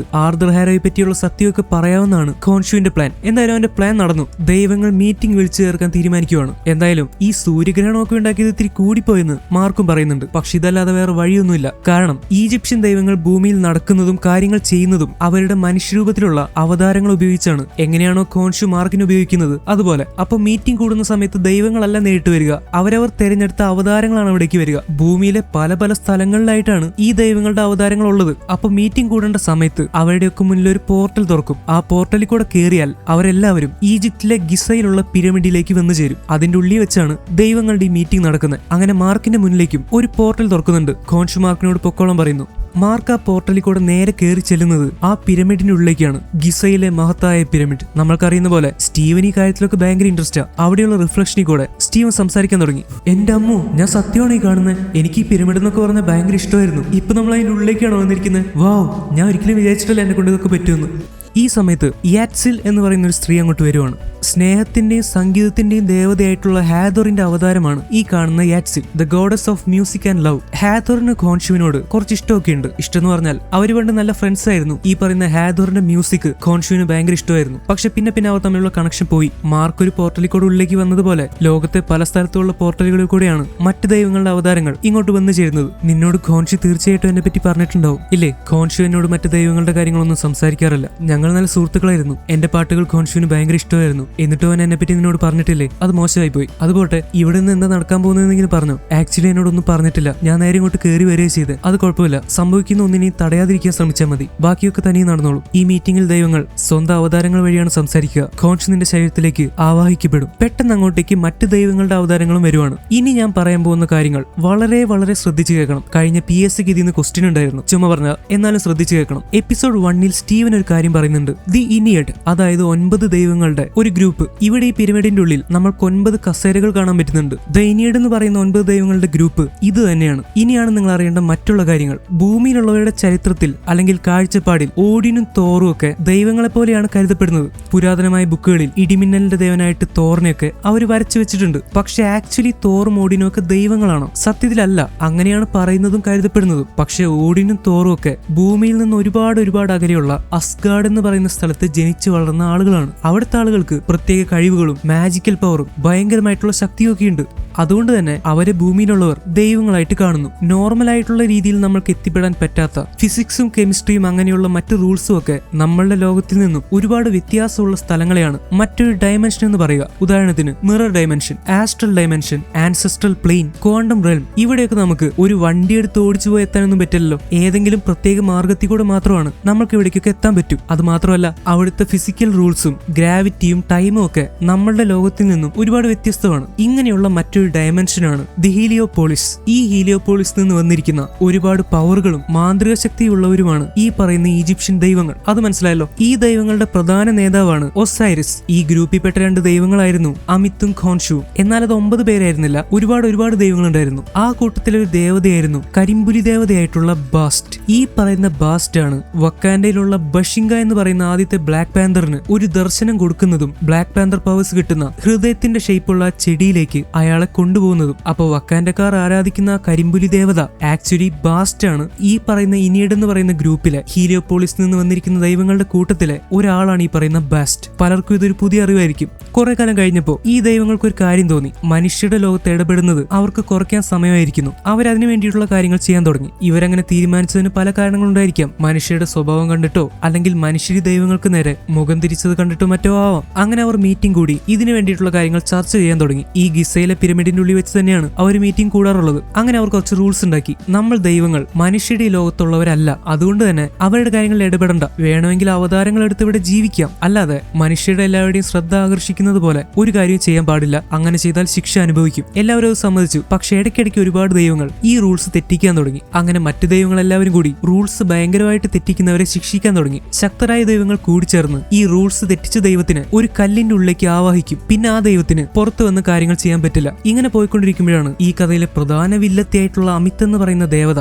അവളുടെ ജഡ്ജ്മെന്റ് ആരംഭിക്കാൻ തുടങ്ങുന്നത്. പാപം ചെയ്യുന്നതിന് മുൻപേ തന്നെ ആളുകളെ ജഡ്ജ് ചെയ്ത് ശിക്ഷിക്കുന്ന രീതി. ലോകത്തിലെ മുഴുവൻ ആളുകളുടെ മേലും ഇങ്ങനെ ചെയ്യാനാണ് അമിത്തിന്റെ ശ്രമമെന്ന് മനസ്സിലായതോടെ മറ്റ് ദൈവങ്ങൾ ചേർന്ന് അവളെ പൂട്ടാൻ തീരുമാനിച്ചു. അങ്ങനെ അവര് മീറ്റിംഗ് വിളിച്ചുകൂട്ടി. ശക്തരായ ദൈവങ്ങൾ കൂടിച്ചേർന്ന് അമിത്തിനെ ഒരു കല്ലിന്റെ ഉള്ളിലേക്ക് ആവാഹിക്കുകയാണ്. ഈ കല്ലിന്റെ പേരാണ് ഉഷാബ്ദി. അങ്ങനെ അമിത്തിനെ ഉഷാബ്ദിയുടെ ഉള്ളിൽ വെച്ച് പൂട്ടി. എന്നിട്ട് ആ ഉഷാബ്ദിയെ എവിടെയോ ഒളിപ്പിച്ചു വെച്ചിരിക്കുവാണ്. ആരും അമിത്തിനെ തുറന്നുവിടാൻ പാടില്ലല്ലോ. ഇതാണ് ആർദർ ഹാരോ കുറെ നാളായിട്ട് അമിത്തിനെ തുറന്നുവിടണമെന്ന് പറഞ്ഞുകൊണ്ടിരിക്കുന്നത്. എവിടെയോ മറച്ചു വെച്ചിരിക്കുന്ന ഈ ഉഷാബ്ദിയിലേക്ക് ചൂണ്ടിക്കാണിക്കുന്ന ഒരു സാധനമാണ് ആർദർ ഹാരോയുടെ കയ്യിലുള്ള ഗോൾഡൻ സ്കാരബ്. അപ്പൊ അവിടേക്ക് പോയി ഈ ഉഷാബ്ദി എടുത്ത് അതിൽ നിന്ന് അമിത്തിനെ മോചിപ്പിക്കാനാണ് ആർദർ ഹാരോയുടെയും ടീമിന്റെയും പ്ലാൻ. മനസ്സിലായല്ലോ. പിന്നെയും കുറച്ചുനാൾ കടന്നുപോയി. ഖോൻഷ് സ്വയം അവതാരങ്ങൾ എടുത്ത് പാപം ചെയ്യുന്നവരെ ശിക്ഷിക്കാൻ തുടങ്ങി. ഇതും മറ്റു ദൈവങ്ങൾക്ക് അത്ര ഇഷ്ടമല്ല. പക്ഷെ അമിത്ത് ചെയ്യുന്നത് പോലെ ഒറ്റയടിക്ക് എല്ലാവരും ഇല്ലാതാക്കാനൊന്നും ഖോൻഷ് നോക്കുന്നില്ലല്ലോ. പാപം ചെയ്യുന്നവരെ ശിക്ഷിക്കാനാണ് നോക്കുന്നുള്ളൂ. അതുകൊണ്ട് മറ്റു ദൈവങ്ങൾ ഖോൻഷുവിനെ കല്ലിലടച്ചില്ല, പകരം ഗ്രൂപ്പിൽ നിന്ന് പുറത്താക്കി കഴിഞ്ഞാൽ വലിയ വിലയൊന്നും ഉണ്ടാവില്ല, ഒരു റെസ്പെക്റ്റും ഉണ്ടാവില്ല. അങ്ങനെ വീണ്ടും കാലം കടന്നുപോയി. ഈജിപ്ഷ്യൻ ദൈവങ്ങൾ മനുഷ്യരുടെ ലോകത്ത് ഇടപെടാത്തത് കൊണ്ട് തന്നെ അവർ വെറും ഒരു കെട്ടുകഥ മാത്രമാണെന്ന് ആളുകൾ വിശ്വസിച്ചു. പുസ്തകങ്ങളിൽ എഴുതി വെച്ചിരിക്കുന്ന വെറും ചില കഥകൾ മാത്രം. ഈ പുസ്തകമൊക്കെയാണ് സ്റ്റീവൻ ഇരുന്ന് വായിക്കാറുള്ളത്. അതിൽ നിന്നാണ് സ്റ്റീവൻ ഈ ഇനിയഡ് എന്ന് പറയുന്ന ഗ്രൂപ്പിനെ പറ്റിയൊക്കെ അറിവ് കിട്ടിയത്. അത് കഴിഞ്ഞ എപ്പിസോഡിൽ പറഞ്ഞതുപോലെ മാർക്കിനെ അവതാരമാക്കുന്നതിന് മുന്നേ എപ്പോഴോ ആർദർ ഹാരോയെ ഖോൻഷ് തന്റെ അവതാരമാക്കിയിട്ടുണ്ട്. പക്ഷെ ഖോൻഷ് എപ്പോഴും കുറ്റം ചെയ്തവരെങ്ങനെ പോയി കൊല്ലാനും മറ്റു പണികളും തരുന്നതുകൊണ്ട് ആർദർ ഹാരോയ്ക്ക് അത് അത്ര ഇഷ്ടപ്പെട്ടില്ല. അതുകൊണ്ട് അയാൾ ഖോൻഷുവിനെ ഇട്ട് അമിത്തിനെ ആരാധിക്കാൻ തീരുമാനിച്ചു. അമിത്തിനെ ഉഷാബ്ദിയിൽ അടച്ചിട്ടുണ്ടെങ്കിലും മറ്റ് ദൈവങ്ങൾക്ക് അറിയാത്തതുപോലെ എങ്ങനെയോ ഒരു തരത്തിൽ അമിത്തിന്റെ ശക്തി പുറത്തേക്ക് പ്രവഹിക്കുന്നുണ്ടായിരുന്നു ആ മുതലത്തലയുള്ള മാന്ത്രിക വടിയിലൂടെ. അങ്ങനെ അത് വെച്ചാണ് ആർതർ ഹാരോ ജഡ്ജ്മെന്റ് നടത്താറുള്ളത്. അത് മനസ്സിലായി. അങ്ങനെ കുറെ ദൈവങ്ങളെ പൂട്ടി കുറെ ദൈവങ്ങളെ പുറത്താക്കി ഇപ്പൊ ഇനിയേഡ് എന്ന് പറയുന്ന 9 പേരുണ്ടാവേണ്ട ഗ്രൂപ്പിൽ 7 പേരേ ഉള്ളൂ. അമിത്തിനെ കല്ലിലടച്ചു, ഖോൻഷുവിനെ പുറത്താക്കി. ബാസ്റ്റ് എന്ന് പറയുന്ന കരിമ്പുലി ദേവത തൽക്കാലം ഇവിടെ ഇല്ല. ടെവററ്റ് എന്ന് പറയുന്ന സ്ത്രീകളുടെയും കുട്ടികളുടെയും ദേവത അവളും ഇവിടെയില്ല. അതായത് എല്ലാ ദൈവങ്ങളും എപ്പോഴും ഇവിടെ ഉണ്ടാവണമെന്നില്ല. പലരും പല സമയത്തും അവരവരുടേതായ കാര്യങ്ങളിലും ജോലികളിലും ഒക്കെ തിരക്കിലായിരിക്കും. അപ്പൊ ബാക്കിയുള്ളത് 5 പേര്. അതിലെ പ്രധാനിയാണ് ഒസൈരിസ്. ബാക്കിയുള്ളവർ നേരത്തെ നമ്മൾ കണ്ട ഹാഥോർ, പിന്നെ ഹോറസ്, ഐസിസ്, ടെഫ്നറ്റ്. ഈ 5 പേരാണ് ഇപ്പൊ ഇങ്ങോട്ട് വന്നിരിക്കുന്നത് ഈ മീറ്റിംഗ് കൂടാനും ഖോൻഷുവിനെ കുറ്റം പറയാനും വേണ്ടി. ഇപ്പൊ ദൈവങ്ങളുടെ കാര്യങ്ങളൊക്കെ നിങ്ങൾക്ക് മനസ്സിലായല്ലോ. ഈ ഒരു സംഭവം മനസ്സിലായില്ലെങ്കിൽ നിങ്ങൾക്ക് ഒടുക്കത്തെ കൺഫ്യൂഷൻ ആയിരിക്കും. കുറെ പേരോട് കമന്റ് പറയാറുണ്ട്, അമിത്തെ ഇതിന് മലയാളം ഡബ് ഉണ്ട്, അത് ഞാൻ ഓൾറെഡി കണ്ടതാണ്, അപ്പൊ പിന്നെ എക്സ്പ്ലെയിൻ ചെയ്യേണ്ട കാര്യമുണ്ടോന്ന്. എന്നാൽ ഞാൻ ചോദിക്കട്ടെ, മലയാളം ഡബ് കണ്ട എത്ര പേർക്ക് ഞാനിപ്പോ ഈ പറഞ്ഞ കാര്യങ്ങളൊക്കെ അറിയാം? അല്ലെങ്കിൽ അത് കണ്ട് നിങ്ങൾക്ക് എത്ര പേർക്ക് ഇതൊക്കെ മനസ്സിലായി? അത് മാത്രമല്ല, നിങ്ങൾ പറയുന്ന പോലെ നോക്കുകയാണെങ്കിൽ മൾട്ടിവേഴ്സ് ഓഫ് മാഡ്നസും ഇറ്റേണൽസും തോർ ലവ് ആൻഡ് തണ്ടറും അങ്ങനെ പകുതിയോളം സംഭവം ഞാൻ ചെയ്യേണ്ട ആവശ്യമില്ല. കാരണം അതിനൊക്കെ മലയാളം ഡബ് ഉണ്ട്. പക്ഷെ ഞാൻ അത് ചെയ്യും. കാരണം മലയാളം ഡബ് കണ്ടാലും ഏത് ഡബ് കണ്ടാലും നിങ്ങൾക്ക് മനസ്സിലാവാത്ത ഒരുപാട് കാര്യങ്ങൾ ബാക്കിയുണ്ട്, അത് ഉറപ്പാണ്. പിന്നെ മലയാളം സിനിമ വരെ മലയാളത്തിൽ എക്സ്പ്ലെയിൻ ചെയ്യുന്നവരുണ്ട്, അവർക്ക് ലക്ഷക്കണക്കിന് വ്യൂ ഉണ്ട്. അപ്പൊ പിന്നെ മാർവൽ മലയാളം ഡബ് ഇറക്കി എന്ന് പറഞ്ഞ് ഞാൻ എന്തിനാ അത് എക്സ്പ്ലെയിൻ ചെയ്യാതിരിക്കുന്നത്? ശരിയല്ലേ? അങ്ങനെ മീറ്റിംഗ് ആരംഭിക്കാറായി. ഇന്നിവിടെ വന്നു ചേർന്നിട്ടുള്ള ദൈവങ്ങളുടെ അറ്റൻഡൻസ് ഹാഥോർ എടുത്തുകൊണ്ടിരിക്കുകയാണ്. ഞാൻ നേരത്തെ പറഞ്ഞതുപോലെ 5 ദൈവങ്ങളാണ് വന്ന് ചേർന്നിരിക്കുന്നത്. ബാസ്റ്റും ടെവററ്റും സ്ഥലത്തില്ല. കൂട്ടത്തിലെ പ്രധാനിയായിട്ടുള്ള ഒസൈരിസ് പറയാൻ തുടങ്ങി, ഖോൻഷു, ഒരു വട്ടം നിന്നെ ഞങ്ങൾ വാൺ ചെയ്തതാണ്. മനുഷ്യർക്ക് ഞങ്ങളെ കാണിച്ചു കൊടുക്കാൻ ശ്രമിക്കുന്നതിന്റെ പേരിൽ നിന്നെ ഞങ്ങൾ പുറത്താക്കിയിരുന്നു. എന്നിട്ട് നീ നന്നായില്ലേ? നീ ഇഷ്ടമുള്ളതുപോലെ അവതാരങ്ങൾ എടുക്കുമ്പോഴും നിനക്ക് ഇഷ്ടമുള്ളതുപോലെ കാര്യങ്ങൾ ചെയ്യുമ്പോഴും ഞങ്ങൾ അതിനെ വലിയ കാര്യമാക്കാറില്ല. പക്ഷേ ആകാശത്തിനെ മാറ്റിമറിക്കുക എന്ന് പറഞ്ഞാൽ അതൊരു ചെറിയ കാര്യമല്ല. ഇനി ഒരിക്കൽ കൂടി ഇങ്ങനെ ഉണ്ടായാൽ നിന്നെ പിടിച്ച് ഞങ്ങൾ കല്ലിലടയ്ക്കും. എന്നേക്കുമായി ഞങ്ങൾ നിന്നെ ബന്ധിക്കും, പുറത്തിറങ്ങാൻ പറ്റാത്ത പോലെ. പെട്ടെന്ന് മാർക്കിന്റെ മേലേക്ക് ഖോൻഷു ആവാഹിക്കപ്പെടുവാണ്. ഇപ്പൊ സംസാരിക്കുന്നത് മാർക്കിനേക്കാൾ കൂടുതൽ ഖോൻഷു ആണ്. എന്നോട് ക്ഷമിക്കണം, ഞാൻ ചെയ്തതൊരു പക്ഷെ ശരിയായിരിക്കില്ല. പക്ഷെ എനിക്ക് എന്റേതായിട്ടുള്ള കാരണങ്ങളുണ്ട്. നിങ്ങൾ എല്ലാവരും മനുഷ്യരെ ഉപേക്ഷിച്ചു, പക്ഷെ ഞാൻ അവരെ ഉപേക്ഷിച്ചില്ല. ആ ഒരു കാരണത്തിന് വേണ്ടിയാണ് നിങ്ങൾ എന്നെ പുറത്താക്കിയത്. നീതിക്ക് വേണ്ടി നിലകൊള്ളുന്നത് തെറ്റാണോ? നമ്മൾ മനുഷ്യരെ അല്ല ഉപേക്ഷിച്ചത്, അവർ നമ്മളെയാണ് ഉപേക്ഷിച്ചത്. ദൈവങ്ങളുടെ മേൽ മനുഷ്യർക്ക് വിശ്വാസമില്ലാതെയായി. അതുപോലെ തന്നെ നമ്മൾക്ക് അവരുടെ കാര്യങ്ങളിൽ ഇടപെടേണ്ട ആവശ്യമില്ല. നമ്മൾ എവിടെയുള്ളവരല്ല. അതുകൊണ്ട് സ്വന്തം അവതാരങ്ങൾ എടുത്ത് നമ്മൾക്ക് ചെയ്യാനുള്ള കാര്യങ്ങൾ ചെയ്ത് മുന്നോട്ട് പോവാം. അനാവശ്യമായ മനുഷ്യരുടെ ശ്രദ്ധ നമ്മളുടെ മേലേക്ക് തിരിക്കാതിരിക്കുക. ഇതായിരുന്നു നമ്മളെല്ലാവരും എടുത്ത തീരുമാനം. നമ്മളെല്ലാവരും അവതാരങ്ങൾ എടുത്ത് മനുഷ്യരെ നിരീക്ഷിക്കുക മാത്രമാണ് ചെയ്യുന്നത്, അല്ലാതെ മറ്റു കാര്യങ്ങളിലൊന്നും തലയിടാൻ നിൽക്കാറില്ല. അതാണ് അവസാനത്തെ തീരുമാനം. പക്ഷെ നമ്മൾ നമ്മളുടെ സുഖങ്ങളിൽ മുഴുകിയിരിക്കുമ്പോൾ മനുഷ്യർ ദുഃഖം അനുഭവിക്കുന്നു. അത് കണ്ടു നിൽക്കാനാവുന്നില്ല. ഞാൻ നിങ്ങളോട് ഒരു കാര്യം പറയാൻ വേണ്ടിയാണ് ഇങ്ങോട്ട് വന്നിരിക്കുന്നത്. ആർതർ ഹാരോ ചെയ്തുകൊണ്ടിരിക്കുന്ന ചില കാര്യങ്ങൾ മനുഷ്യരാശിയെ തന്നെ നശിപ്പിക്കുന്നതാണ്. അയാളെ ചോദ്യം ചെയ്യണം. ആർതർ ഹാരോ എന്ത് ചെയ്തെന്നാണ് പറയുന്നത്? എന്താണ് അയാളുടെ തെറ്റ്? അയാൾ അമിത്തിനെ തുറന്നുവിടാൻ ശ്രമിക്കുകയാണ്. അങ്ങനെ ഭൂമിയിലെ എല്ലാവരെയും ജഡ്ജ് ചെയ്ത് ഇല്ലാതെയാക്കാൻ അവർ നീക്കം നടത്തിക്കൊണ്ടിരിക്കുന്നു. എന്തായാലും ഖോൻഷു ഇങ്ങനെ ഒരു കാര്യം പറഞ്ഞതുകൊണ്ട് അവർ ആർതർ ഹാരോയെ അങ്ങോട്ടേക്ക് കൊണ്ടുവരുവാണ്. പെട്ടെന്ന് ഇങ്ങോട്ട് കയറി വരുന്ന വെറും ഒരു മനുഷ്യനല്ല ആർതർ ഹാരോ. അയാൾ മുന്നും ഇങ്ങോട്ട് വന്നിട്ടുണ്ട്. കാരണം അയാൾ ഖോൻഷുവിന്റെ മുൻപത്തെ അവതാരമായിരുന്നു. അതുകൊണ്ട് തന്നെയാണ് പെട്ടെന്ന് അയാളെ ഇങ്ങോട്ട് വിളിപ്പിക്കുന്നത്. അയാൾക്ക് മുന്നിൽ തുറന്നൊരു പോർട്ടലിൽ കൂടെ ആയിരിക്കും അയാൾ ഇങ്ങോട്ട് കയറി വന്നത്. അങ്ങനെ കുറ്റവിചാരണ നടത്താൻ തുടങ്ങി. എന്റെ ബഹുമാനപ്പെട്ട ദൈവങ്ങൾ, എന്തിനാണ് എന്നെ വിളിപ്പിച്ചിരിക്കുന്നത്? ഞാൻ എന്തെങ്കിലും തെറ്റ് ചെയ്തതായി നിങ്ങൾക്ക് അനുഭവപ്പെട്ടോ? അത് മാത്രമല്ല, ഖോൻഷുവിന്റെ അവതാരം നിൽക്കുമ്പോൾ എനിക്ക് ഈ വേദിയിൽ നിൽക്കാൻ ആഗ്രഹമില്ല. എനിക്ക് ഖോൻഷുവിനെ കാണാൻ താല്പര്യമില്ല. നീ കള്ളം പറയുന്നു. നീ എന്തിനാ ഇവിടെ വന്നിരിക്കുന്നതെന്നും ഞാൻ എന്തിനാ ഇവിടെ വന്നിരിക്കുന്നതെന്നും നിനക്ക് നന്നായിട്ട് അറിയാം. നീ അമിത്തിനെ തുറന്നുവിടാൻ ശ്രമിക്കുകയല്ലേ? സത്യം പറ. എന്തൊക്കെയാണ് ഖോൻഷു പറയുന്നത്? ഞാനിവിടെ മരുഭൂമി കാണാൻ വേണ്ടി വന്നതാണ്. അതൊരു തെറ്റല്ലെന്നാണ് എന്റെ വിശ്വാസം. ഖോൻഷുവിന്റെ മുൻപത്തെ അവതാരമായിരുന്നു ഞാൻ. എന്നിട്ട് പോലും ഞാൻ ഖോൻഷുവിനെ വെറുക്കുന്നുണ്ടെങ്കിൽ നിങ്ങൾക്ക് ഊഹിക്കാമല്ലോ ഖോൻഷു എത്രക്കാരനാണെന്ന്. അതുമാത്രമല്ല, ഖോൻഷു മുൻപ് അമിത്തിന്റെ കല്ലറ തേടാൻ ശ്രമിച്ചിട്ടുണ്ട്. ഖോൻഷുവിന്റെ മനസ്സ് അസൂയയും ദേഷ്യവും നിറഞ്ഞതാണ്. ഖോൻഷു നമ്മളെ പറ്റിക്കും. നിങ്ങൾ തന്നെ പുറത്താക്കിയ ഒരു ദൈവമല്ലേ ഖോൻഷു? അതുകൊണ്ട് അവന്റെ വാക്കുകൾ വിശ്വസിക്കുന്നത് മണ്ടത്തരമായി പോയില്ലേ? എന്തിനു നിങ്ങൾ അവൻ പറയുന്നത് കേൾക്കുന്നു? നിങ്ങളെ അത്ഭുതപ്പെടുത്തുന്ന മറ്റൊരു കാര്യം കൂടി ഞാൻ പറയട്ടെ. ഖോൻഷു തിരഞ്ഞെടുത്തിരിക്കുന്ന ഈ അവതാരം ഒരു മാനസിക രോഗിയാണ്. അതുകൊണ്ട് ഖോൻഷു ഈസിയായി അവനെ അവതാരമാക്കി മാറ്റി ഉപയോഗിക്കുന്നു. ആ പാവത്തിനെ കഷ്ടപ്പെടുത്തുന്നു. ഇവിടെ നിൽക്കുന്ന അവതാരത്തിന് അവന്റെ ശരിക്കുള്ള പേര് പോലും അറിയില്ല. ഒരിടത്ത് മാർക്കാണെങ്കിൽ മറ്റൊരിടത്ത് സ്റ്റീവൻ. അവൻ പലപ്പോഴും അവനോട് തന്നെ സംസാരിക്കുന്നത് ഞാൻ കണ്ടിട്ടുണ്ട്. ഖോൻഷു അവനെ ഭീഷണിപ്പെടുത്തിയാണ് കൈവശം വെച്ചിരിക്കുന്നത്. ഒന്നിലധികം പേഴ്സണാലിറ്റികൾ ഉള്ളവനാണ് ഇവിടെ നിൽക്കുന്ന മാർക്ക്. ഇതൊക്കെ കേട്ട് ഖോൻഷുവിന് ദേഷ്യം വരാൻ തുടങ്ങി. ഒരുപക്ഷെ ഉള്ളിരിക്കുന്ന മാർക്കിനും ഇത് കേട്ട് ദേഷ്യം വരുന്നുണ്ടാവും. അവൻ പെട്ടെന്ന് ആർതർ ഹാരോയെ ഇടിക്കാൻ വേണ്ടി കൈ ഉയർത്തുവാണ്. പക്ഷെ ഒസൈരിസ് വെറുതെ കൈ ചലിപ്പിച്ചതും മാർക്കിന് പിന്നെ അനങ്ങാൻ സാധിച്ചില്ല. ഞാൻ പറഞ്ഞതുപോലെ ഒസൈരിസ് ഒരുപാട് ശക്തനാണ്. കൂട്ടത്തിലെ പ്രധാനിയായിട്ടുള്ള ദൈവമാണ്. മാർക്ക് അവിടെ മുട്ടുകുത്തിയിരിക്കുന്നു. ഇവിടെ കിടന്ന് അടിപിടി ഉണ്ടാക്കാൻ സമ്മതിക്കില്ലെന്ന് ഒസൈരിസ് കൃത്യമായിട്ട് പറയുന്നുണ്ട്. ഇപ്പൊ നിങ്ങൾ കണ്ടില്ലേ അവൻ എത്രമാത്രം അപകടകാരിയാണെന്ന്? നിങ്ങളുടെ മുന്നിൽ വെച്ച് എന്നെ ആക്രമിക്കാൻ ശ്രമിച്ചു. അപ്പോൾ നിങ്ങൾ ഇല്ലാത്ത സമയത്ത് എന്തൊക്കെ ചെയ്യുന്നുണ്ടാവും. ഒരു മാനസിക രോഗിയെ കൈവശം വെച്ച് ഖോൻഷു അവനെ കഷ്ടപ്പെടുത്തിക്കൊണ്ടിരിക്കുകയാണ്. എന്നെ ഖോൻഷു കഷ്ടപ്പെടുത്തിയതുപോലെ, അതുകൊണ്ട് നിങ്ങൾ തന്നെ ഖോൻഷുവിനെതിരെ ഒരു നടപടിയെടുക്കണം. അങ്ങനെ ദൈവങ്ങൾ മാർക്ക് സ്പെക്ടറിനോട് സംസാരിക്കാൻ തീരുമാനിക്കുകയാണ്. അതായത് ഖോൻഷുവിനെ പറ്റി പരാതികളുണ്ടോ, ഖോൻഷു അവനെ കഷ്ടപ്പെടുത്തുന്നുണ്ടോ, അതൊക്കെയാണ് ചോദിക്കുന്നത്. മാർക്ക് പറയാൻ തുടങ്ങി, നിങ്ങൾ എന്നോട് ക്ഷമിക്കണം, ഞാനൊരു മാനസിക രോഗിയാണ്, എനിക്ക് ഹെൽപ്പ് ആവശ്യമുണ്ട്. പക്ഷെ ഇവിടുത്തെ വിഷയം അതല്ല. ഇവിടെ നമ്മൾ വന്നിരിക്കുന്നത് ആർതർ ഹാരോയെ പറ്റി പറയാനാണ്. ഇയാൾ ഒരു ക്രൂരനാണ്. അമിത്തിനെ തുറന്നുവിടാനാണ് ഇയാളുടെ ആഗ്രഹം. ഇതെന്നെ പറ്റിയല്ല. ആർതർ ഹാരോ ചെയ്യുന്ന കാര്യങ്ങളെ പറ്റി നിങ്ങൾ അറിഞ്ഞാൽ നിങ്ങൾ തന്നെ അയാളെ കൊന്നുകളയും. പക്ഷെ ഞങ്ങളുടെ അറിവിൽ ആർതർ ഹാരോ ഒരു തെറ്റും ചെയ്തിട്ടില്ല. ഈ ചർച്ച ഇവിടെ അവസാനിക്കുന്നു. അതുപോലെ ഖോൻഷു, ഇനി ഇതുപോലെ തെറ്റുകൾ ആവർത്തിക്കാതിരിക്കാൻ ശ്രമിക്കുക. ഞങ്ങൾ ഒരിക്കൽ കൂടി ക്ഷമിച്ചെന്ന് വരില്ല. അങ്ങനെ പറഞ്ഞ് ദൈവങ്ങൾ അവിടുന്ന് പോവുകയാണ്. ആർതർ ഹാരോയും നല്ല സന്തോഷത്തിൽ അങ്ങോട്ട് നടന്നുപോയി. അയാൾക്ക് ഈസി ആയിട്ട് ദൈവങ്ങളെ പറ്റിക്കാൻ സാധിച്ചു. ഖോൻഷു ശരീരത്തിലേക്ക് കയറിയതുകൊണ്ട് തന്നെ മാർക്ക് ഒരുപാട് തളർന്നുപോയി. ഇപ്പൊ ദൈവങ്ങളെടുത്ത തീരുമാനം ശരിയായിട്ടുള്ളതാണോ എന്ന് നിങ്ങൾക്ക് തോന്നും. ഒട്ടും ശരിയായിട്ടുള്ള തീരുമാനമല്ല. പക്ഷെ അവർക്ക് ഖോൻഷു പറയുന്ന കാര്യങ്ങളിൽ വിശ്വാസമില്ല. അവന് യാതൊരു വിലയുമില്ല. ഓൾറെഡി അവനെ റൂൾസ് തെറ്റിച്ചതിന്റെ പേരിൽ പുറത്താക്കിയതാണ്. ആർതർ ഹാരോ മോശം ആളാണെന്നുള്ളതിന് അവരുടെ കയ്യിൽ തെളിവുമില്ല. അതിനേക്കാളൊക്കെ വലിയ കാര്യം എന്താന്ന് വെച്ചാൽ ദൈവങ്ങൾക്ക് മനുഷ്യരുടെ കാര്യത്തിൽ വലിയ ചിന്തയോ ശ്രദ്ധയോ ഒന്നുമില്ല. മനുഷ്യർക്ക് എന്ത് സംഭവിച്ചാലും ശരി അവരുടെ കാര്യത്തിൽ ഇടപെടാതിരിക്കാനും ദൈവങ്ങളുടെ മേലേക്ക് മനുഷ്യരുടെ ശ്രദ്ധ വരാതിരിക്കാനുമാണ് അവർ ശ്രദ്ധിക്കുന്നത്. അതുകൊണ്ടാണ് കൂടുതൽ കാര്യങ്ങളിലേക്ക് അവർ അന്വേഷിച്ച് പോവാത്തതും തലയിടാത്തതും. റൂൾസ് തെറ്റിച്ചുവെന്ന് മനസ്സിലായാൽ ആ ദൈവങ്ങളെ പിടിച്ച് പൂട്ടുവെന്ന് മാത്രം. ഈ സമയത്ത് ഹാദർ അവിടെ നിൽക്കുന്നുണ്ടായിരുന്നു. അവൾ മാർക്കിനെ അടുത്തേക്ക് വിളിച്ച് അമിത്തിനെ പൂട്ടിവെച്ചിരിക്കുന്ന കല്ലറ കണ്ടെത്താൻ ഒരു വഴി കൂടി ഉണ്ടെന്ന് പറയാണ്. ദ സാക്കോഫാജസ് ഓഫ് സെൻഫു, അതായത് സെൻഫുവിന്റെ ശവക്കല്ലറ. കാര്യം എന്താന്ന് വെച്ചാൽ പണ്ട് ദൈവങ്ങളൊക്കെ കൂടി ചേർന്ന അമിത്തിനെ ഉഷാബ്തി എന്ന് പറയുന്ന ഒരു കല്ലിൽ വെച്ച് പൂട്ടിയല്ലോ. ഈ കല്ല് ഏതോ ഒരു ശവക്കല്ലറയിലാക്കിയിട്ട് എവിടെ ഒളിപ്പിച്ചു വെച്ചിരിക്കുവാണ്. ഇത് വളരെ സീക്രട്ടായിട്ട് ചെയ്യാൻ വേണ്ടി ആളുകളെ ഏൽപ്പിച്ചിരുന്നു. ഈ ലൊക്കേഷൻ എവിടെയാണെന്ന് ദൈവങ്ങൾക്ക് പോലും അറിയില്ല. കാരണം ഏതെങ്കിലും ഒരു ദൈവത്തിന് അമിത്തിനെ തുറന്നുവിടാൻ തോന്നിയാൽ പ്രശ്നമാവും. പക്ഷെ എന്തെങ്കിലും ഒരിക്കൽ എല്ലാ ദൈവങ്ങൾക്കും കൂടി അമിത്തിനെ തുറന്നുവിടണമെന്ന് തോന്നിയാൽ അതിന് പറ്റണമല്ലോ. അപ്പൊ ലൊക്കേഷൻ കണ്ടുപിടിക്കാനും പറ്റണം. അപ്പൊ അവരെന്ത് ചെയ്തെന്ന് വെച്ചാൽ ഇങ്ങനെ ഒളിപ്പിച്ചു വെച്ച് കഴിഞ്ഞ് ആ ലൊക്കേഷൻ സെൻഫു എന്ന് പറയുന്ന ഒരാളോട് മനസ്സിലാക്കാൻ പറയുവാണ്. എന്നിട്ട് അമിത്തിനെ വെച്ചിരിക്കുന്ന സ്ഥലത്തേക്കുള്ള ഒരു മാപ്പ് വരച്ചു വെക്കാൻ പറയുന്നു. ഇത് സെൻഫുവിന്റെ കയ്യിലാണുള്ളത്. ദൈവങ്ങൾ എല്ലാവരും കൂടി ഒരിക്കൽ അമിത്തിനെ തുറക്കാമെന്ന് തീരുമാനിച്ചാൽ മാത്രം ഇത് സെൻഫുവിന്റെ കയ്യിൽ നിന്നെടുത്ത് അമിത്തിന്റെ കല്ലറയുള്ള സ്ഥലം കണ്ടുപിടിച്ച് അവിടെ പോയി അമിത്തിനെ ബന്ധിച്ചിരിക്കുന്ന കല്ല് അല്ലെങ്കിൽ ഉഷാബ്ദിയിൽ നിന്ന് അവളെ മോചിപ്പിക്കാം എന്നായിരുന്നു ദൈവങ്ങളുടെ പ്ലാൻ. പക്ഷെ കാലം ഒരുപാട് കടന്നുപോയി. പണ്ട് ജീവിച്ചിരുന്ന സെൻഫു പണ്ട് തന്നെ മരിച്ചുപോയി. പക്ഷെ അയാൾ ഉണ്ടാക്കിയ ആ മാപ്പ് ഉണ്ടല്ലോ, അത് ഈ പറയുന്ന സെൻഫുവിന്റെ സാക്കോഫാജസിലുണ്ട്, അല്ലെങ്കിൽ അയാളെ അടക്കിയിരിക്കുന്ന കല്ലറയിലുണ്ട്. അപ്പോ സെൻഫുവിന്റെ കല്ലറ കണ്ടുപിടിച്ചാൽ അമിത്തിന്റെ കല്ലറയിലേക്കുള്ള ഒരു മാപ്പ് കിട്ടും, അങ്ങോട്ടുള്ള വഴി. ഇനി അതാണ് ഇവർക്കുള്ള ഒരേ ഒരു വഴി. അത് എവിടെ കിട്ടുമെന്നും ഹാദർ പറഞ്ഞു കൊടുക്കുന്നുണ്ട്. ഈ സെൻഫുവിന്റെ സാക്കോഫാഗസ് പുരാവസ്തുക്കൾ കണ്ടുപിടിക്കുന്ന ആളുകൾ വന്നെടുത്തു. പിന്നീട് ആരൊക്കെയോ അത് മോഷ്ടിച്ചു. ഇപ്പൊ അത് ബ്ലാക്ക് മാർക്കറ്റിലുണ്ട്. ആർക്കൊക്കെയോ വിൽക്കാൻ ശ്രമിച്ചുകൊണ്ടിരിക്കുകയാണ്. ഇനി അങ്ങോട്ട് അത് കണ്ടുപിടിക്കേണ്ടത് മാർക്കിന്റെ ഉത്തരവാദിത്വമാണ്. അങ്ങനെ സീൻ ചേഞ്ച് ആയി. ഇപ്പൊ ഈജിപ്തിലെ കൈറോയിലെ ഓരോ നടപടികളാണ് കാണിക്കുന്നത്. മാർക്ക് ആരും അറിയാതിരിക്കാൻ തൊപ്പിയൊക്കെ വെച്ചിട്ടാണ് നടക്കുന്നത്. എന്റെ ഒരു ഡൗട്ടാണ്, മാർവലിൽ എല്ലാവരും വേഷം മാറി നടക്കുന്ന സമയത്ത് തൊപ്പി വയ്ക്കും. അല്ല, ഈ തൊപ്പി വെച്ച് ആർക്കും കണ്ടുപിടിക്കാൻ പറ്റില്ലേ? തൊപ്പി വെച്ച ആളുടെ മുഖത്തേക്ക് ആരും നോക്കില്ലേ? എന്റെ ഒരു ഡൗട്ടാണിത്.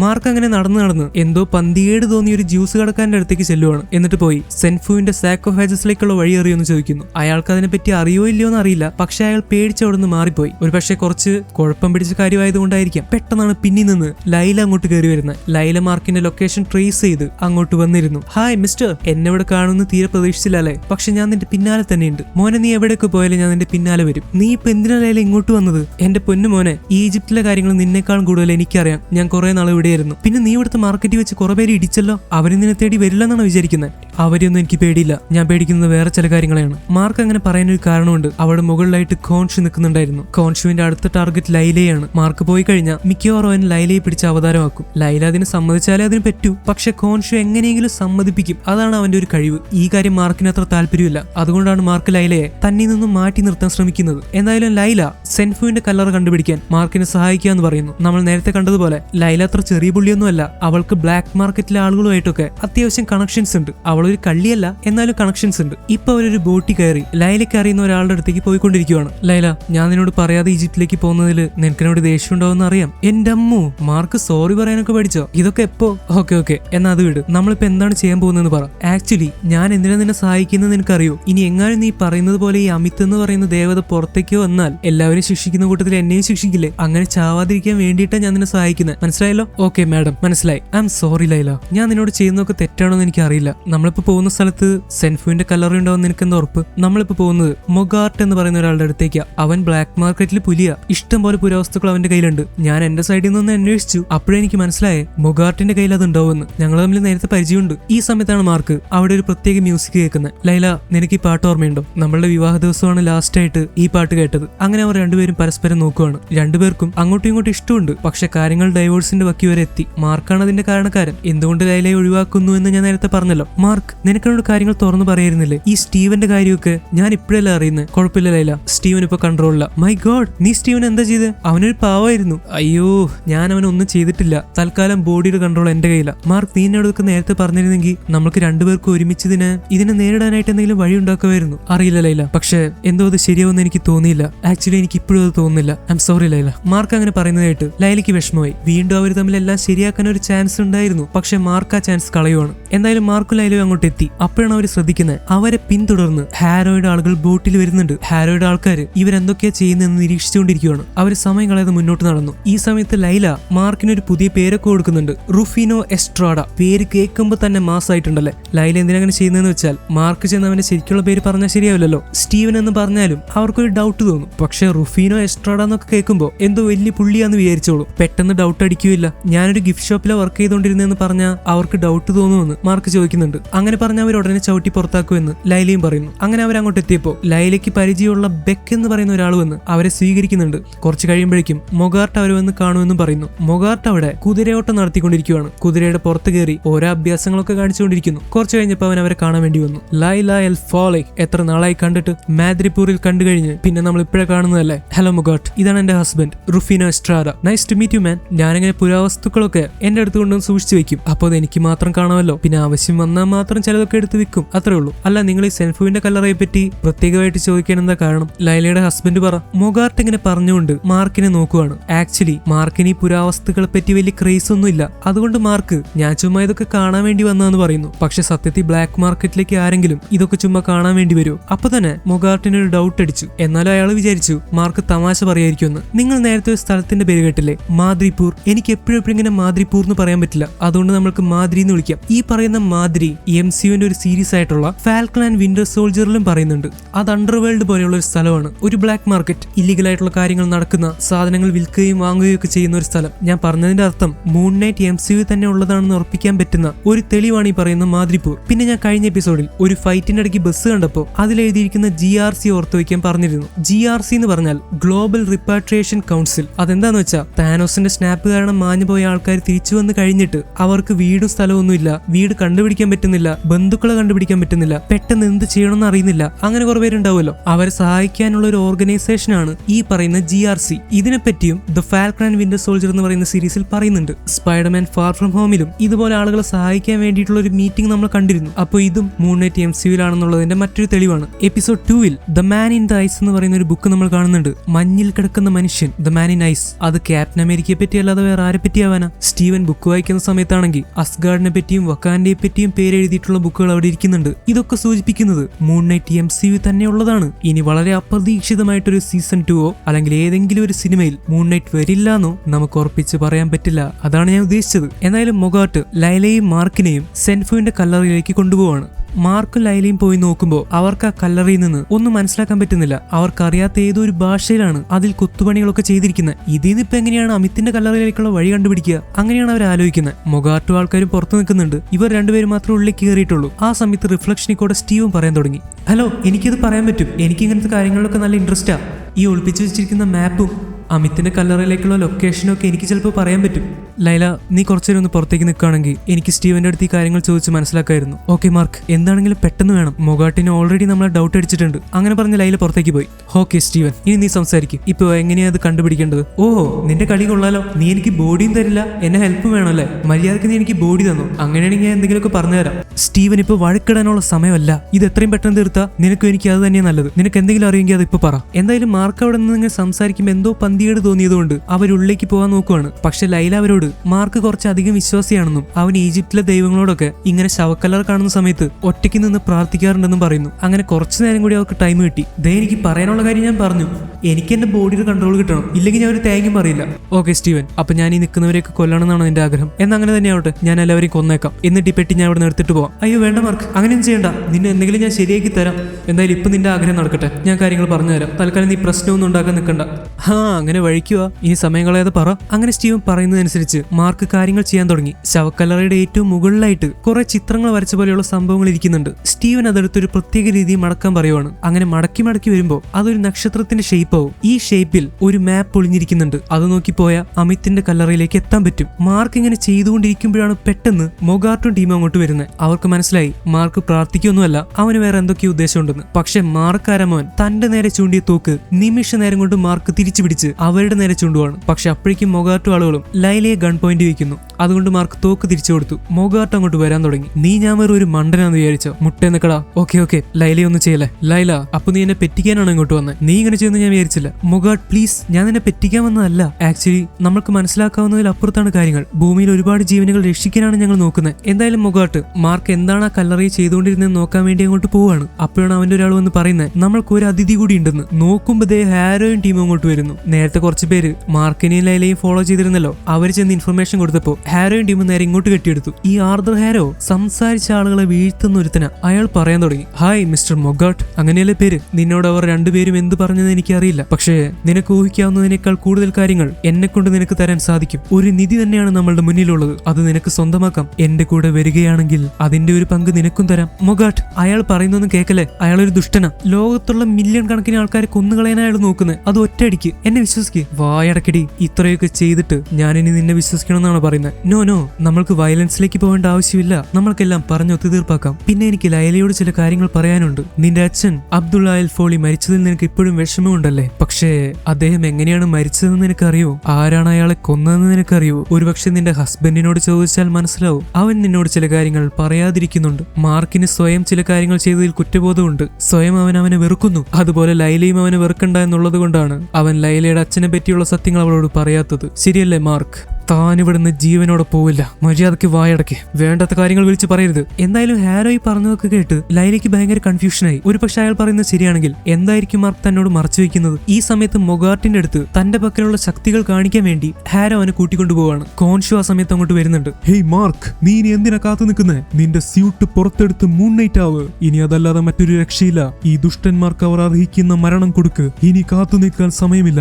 ആർദർ ഹാരോ മൊഗാർട്ടിന്റെ കൂടെ നടന്നു ചെന്ന് അയാളുടെ മന്ത്രവടി നിലത്ത് കുത്തുവാണ്. അതോടെ ആ ശക്തിയിൽ അവിടെ ഇരുന്ന സെൻഫുവിന്റെ സാക്കോ ഫാഗസ് തകർന്നു പോവാണ്. ഇത് കണ്ട് മൊഗാർട്ട് ഞെട്ടിപ്പോയി. അവൻ ചിന്തിക്കുന്നതിനേക്കാൾ എന്തൊക്കെയോ അധികം ശക്തിയുള്ള ആളാണ് മുന്നിൽ നിൽക്കുന്ന ഹാരോ. പതുക്കെ ഹാരോയും ടീം അവിടുന്ന് പോയി. പക്ഷെ മൊഗാർട്ടും ആളുകളും ലൈലയും നോക്കിയപ്പോ മുന്നിൽ നിന്ന് മാർക്കിനെ കാണാനില്ല. അവർ ചുറ്റും നോക്കുമ്പോഴാണ് കാണുന്നത് അവിടെയുള്ള കൂടാരത്തിന്റെ മുകളിലായിട്ട് ഒരാൾ നിൽക്കുന്നു. The Moon Knight is back. ചന്ദ്രദേവന്റെ പടയാളി വീണ്ടും അവതാരം എടുത്തിരിക്കുന്നു. പിന്നെ ഒരു നല്ല ഫൈറ്റാണ് കാണാൻ പറ്റുന്നത്.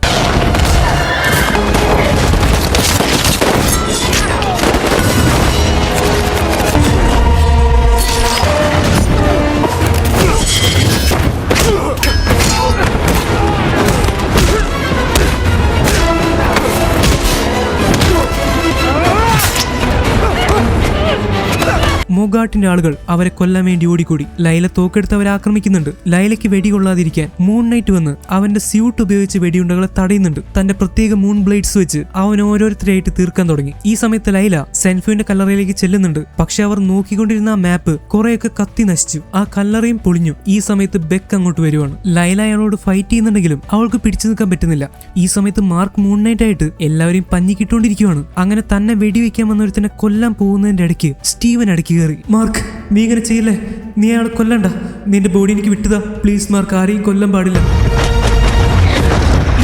ഈ സമയത്ത് മാർക്ക് ബ്ലാക്ക് ഔട്ട് ആവുകയാണ്. ബോഡിയുടെ കൺട്രോൾ സ്റ്റീവന് കിട്ടി. പക്ഷെ ഇപ്പൊ സ്റ്റീവൻ വന്നിരിക്കുന്നത് മിസ്റ്റർ നൈറ്റ് സ്യൂട്ടിലാണ്. വന്ന ഉടനെ തന്നെ കൊല്ലാൻ നിർത്തിയിരിക്കുന്നവനെ സ്റ്റീവൻ വെറുതെ വിട്ടു.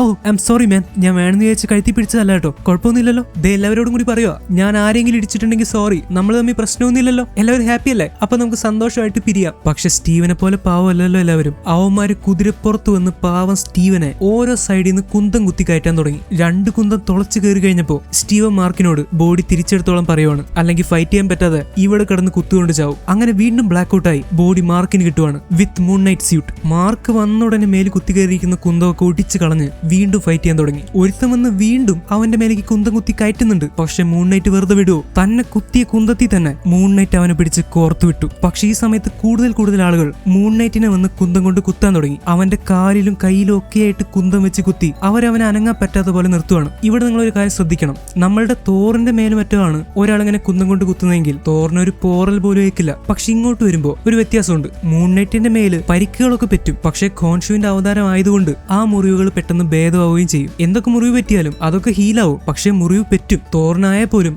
ഭയങ്കരമായിട്ടുള്ള ഫൈറ്റുകൾ നടക്കുമ്പോൾ ചെറിയ പരിക്കൊക്കെ പറ്റാറുണ്ട്. അതും ഉടനെ ഹീലാവാറുമുണ്ട്. എന്തായാലും മാർക്കിനെ ഇങ്ങനെ കുത്തി നിർത്തിയിരിക്കുന്ന കണ്ടപ്പോ ലൈലയ്ക്ക് സഹിച്ചില്ല. അവളുടെ കഴുത്തി വെച്ചിരിക്കുന്ന സ്പെഷ്യൽ ആയുധം എടുത്ത് ഓടിച്ചെന്ന് ബെക്കിന്റെ മേത്തേക്ക് അങ്ങോട്ട് കുത്തി കയറ്റി. അവന്റെ പണി തീർന്നു. ലൈല തോക്കെടുത്ത് ഓടി വന്ന് ഓരോരുത്തരെയായിട്ട് ഷൂട്ട് ചെയ്യാൻ തുടങ്ങി. ഈ സമയത്താണ് മൊഗാട്ട് പിന്നിക്കോട് വന്ന് ലൈലയെ തള്ളി മറിച്ചിരുന്നത്. ഇത് കണ്ടപ്പോൾ മാർക്കിന് ശരിക്കും ദേഷ്യം വന്നു. ഇങ്ങനെയൊന്നും ലൈലയ്ക്ക് പറ്റാതിരിക്കാൻ വേണ്ടിയിട്ടാണ് അവൻ പ്രത്യേകമായിട്ട് ലൈലയെ മാറ്റി നിർത്തിയിരുന്നതും അവളെ ഡിവോഴ്സ് ചെയ്യാൻ പോലും തീരുമാനിച്ചതും. അപ്പൊ പിന്നെ ഇങ്ങനെ കൺമുന്നിൽ സംഭവിച്ച മാർക്കിന് സഹിക്കുവോ? ഒരിക്കലുമില്ല.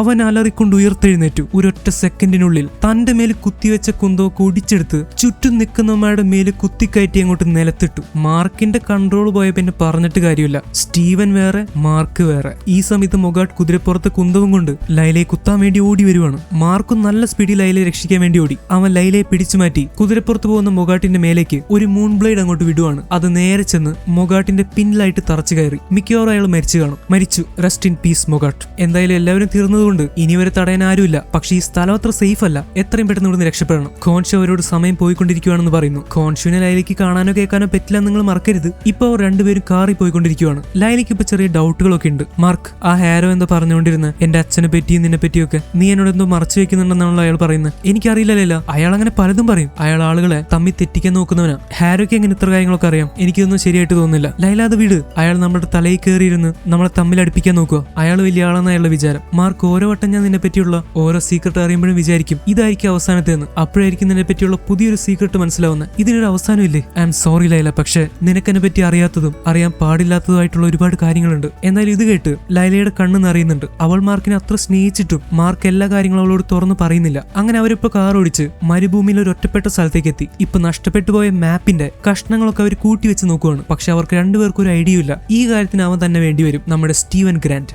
മാർക്ക്, ലൈല പറയുന്നത് ശരിയാണ്. ഈ കാര്യങ്ങളിൽ സ്റ്റീവന് നിന്നേക്കാൾ അറിവുണ്ട്. എനിക്ക് സ്റ്റീവനെ ഇഷ്ടമല്ല, പക്ഷെ ഇപ്പൊ നമ്മൾക്ക് അവന്റെ ആവശ്യമുണ്ട്. മാർക്കിന്റെ ഒരു പേടി എന്താന്ന് വെച്ചാൽ സ്റ്റീവന് ബോഡിയുടെ കൺട്രോൾ കൊടുത്തു കഴിഞ്ഞാൽ ചിലപ്പോൾ അവൻ ബോഡി തിരിച്ചു തന്നില്ലെങ്കിലോ. എന്നാൽ ഇപ്പൊ വേറെ വഴിയില്ലാത്തതുകൊണ്ട് അവനൊരു കണ്ണാടി എടുത്തുകൊണ്ട് പോയി അതിൽ നോക്കി സ്റ്റീവനോട് ബോഡിയുടെ കൺട്രോൾ എടുത്തോളം പറയുന്നു. ഈ പ്രാവശ്യം ബ്ലാക്ക് ഔട്ടോ അങ്ങനെയൊന്നും സംഭവിക്കുന്നില്ല. ഇപ്പൊ കാര്യങ്ങൾ കുറച്ചുകൂടി സ്മൂത്ത് ആയി വരുന്നുണ്ട്. അതായത് മാർക്കിൽ നിന്ന് സ്റ്റീവനിലേക്കും സ്റ്റീവനിൽ നിന്ന് മാർക്കിലേക്കുള്ള ആ ഒരു ട്രാൻസിഷൻ ഉണ്ടല്ലോ, ആ ഒരു മാറ്റം അത് ഒരുപാട് സ്മൂത്ത് ആയി. ചുരുക്കി പറഞ്ഞാൽ അവർ തമ്മിലുള്ള ഒരു അണ്ടർസ്റ്റാൻഡിങ് നന്നായി വരുന്നുണ്ട്. അങ്ങനെ ബോഡി കിട്ടിക്കഴിഞ്ഞ ഉടനെ സ്റ്റീവൻ ആ മാപ്പ് പരിശോധിച്ച് അത് ശരിയാക്കാൻ തുടങ്ങി. ലൈല അങ്ങോട്ടേക്ക് വരുന്നു. സ്റ്റീവൻ, എന്നെ ഓർക്കുന്നില്ലേ? ഓ ലൈല, പിന്നെ ഓർക്കാതെ? ഞാൻ എല്ലാം അറിയുന്നുണ്ട്. ഞാൻ ഉള്ളിലാണെങ്കിലും ചില സമയത്ത് കാര്യങ്ങളൊക്കെ എനിക്ക് അറിയാൻ പറ്റും. ഈ മാപ്പ് കണ്ടുപിടിക്കുന്ന സമയത്ത് തന്നെ എന്നെ പുറത്തുവിടാൻ ഞാൻ പറഞ്ഞത് മാർക്കിനോട്. അപ്പോൾ അവൻ എന്നെ വിട്ടില്ല. അത് മാത്രമല്ല, മേലേക്ക് കുന്തം കുത്തി കയറിയപ്പോ ഞാൻ മാർക്കിന് തിരിച്ച് കൺട്രോൾ കൊടുത്തു. എന്റെ അത്ര ബുദ്ധി അവനില്ലെങ്കിലും അവൻ നല്ലൊരു ഫൈറ്ററാ. ഇപ്പൊ ഈ മാപ്പ് ഞാൻ പരിശോധിക്കുമ്പോൾ എന്താ മനസ്സിലാവുന്നതെന്ന് അറിയോ? പണ്ടുള്ളവര് ആകാശത്തിലെ ചന്ദ്രനും നക്ഷത്രങ്ങളും ഒക്കെ വെച്ചിട്ടാ മാപ്പ് ഉണ്ടാക്കിക്കൊണ്ടിരുന്നത്. അതിന്റെ സ്ഥാനം വെച്ച് അവരുടെ ബുദ്ധി അപാരമായിരുന്നല്ലേ. ദേ, ഇങ്ങനെ ഞാൻ മാർക്കിനോട് ചെയ്യാൻ പറഞ്ഞ ഈ മാപ്പ് മടക്കി ഒരു സ്റ്റാറിന്റെ ഷേപ്പിലാക്കിയാ നമുക്ക് ലൊക്കേഷൻ കണ്ടുപിടിക്കാൻ പറ്റും. സ്റ്റീവൻ ഇത്തരം കാര്യങ്ങളിൽ അറിവുള്ളതും അവൻ ഇങ്ങനെയൊക്കെ പറയുന്നതും കേൾക്കുമ്പോൾ ലൈലയ്ക്ക് അവനെ ഭയങ്കര ഇഷ്ടം തോന്നുന്നുണ്ട്. ഈ ഇഷ്ടം എന്ന് പറയുന്നത് ഒരു ഫ്രണ്ട്ലി ആയിട്ടുള്ള ഇഷ്ടമായിരിക്കാം. എന്നാലും മാർക്കിൽ നിന്ന് കിട്ടാത്ത ഒരു പരിഗണനയും ഒരു ഇതുമൊക്കെ അവൾക്ക് സ്റ്റീവന്റെ കയ്യിൽ നിന്ന് കിട്ടുന്നുണ്ട്. മാത്രമല്ല, നേരത്തെ പറഞ്ഞതുപോലെ ഇവരുടെ രണ്ടുപേരുടെയും താല്പര്യങ്ങൾ ഒരുപോലെയാണ്, ലൈലയുടെയും സ്റ്റീവന്റെയും. ഇത് മിക്കവാറും മാർക്കിനൊരു പണിയാവും.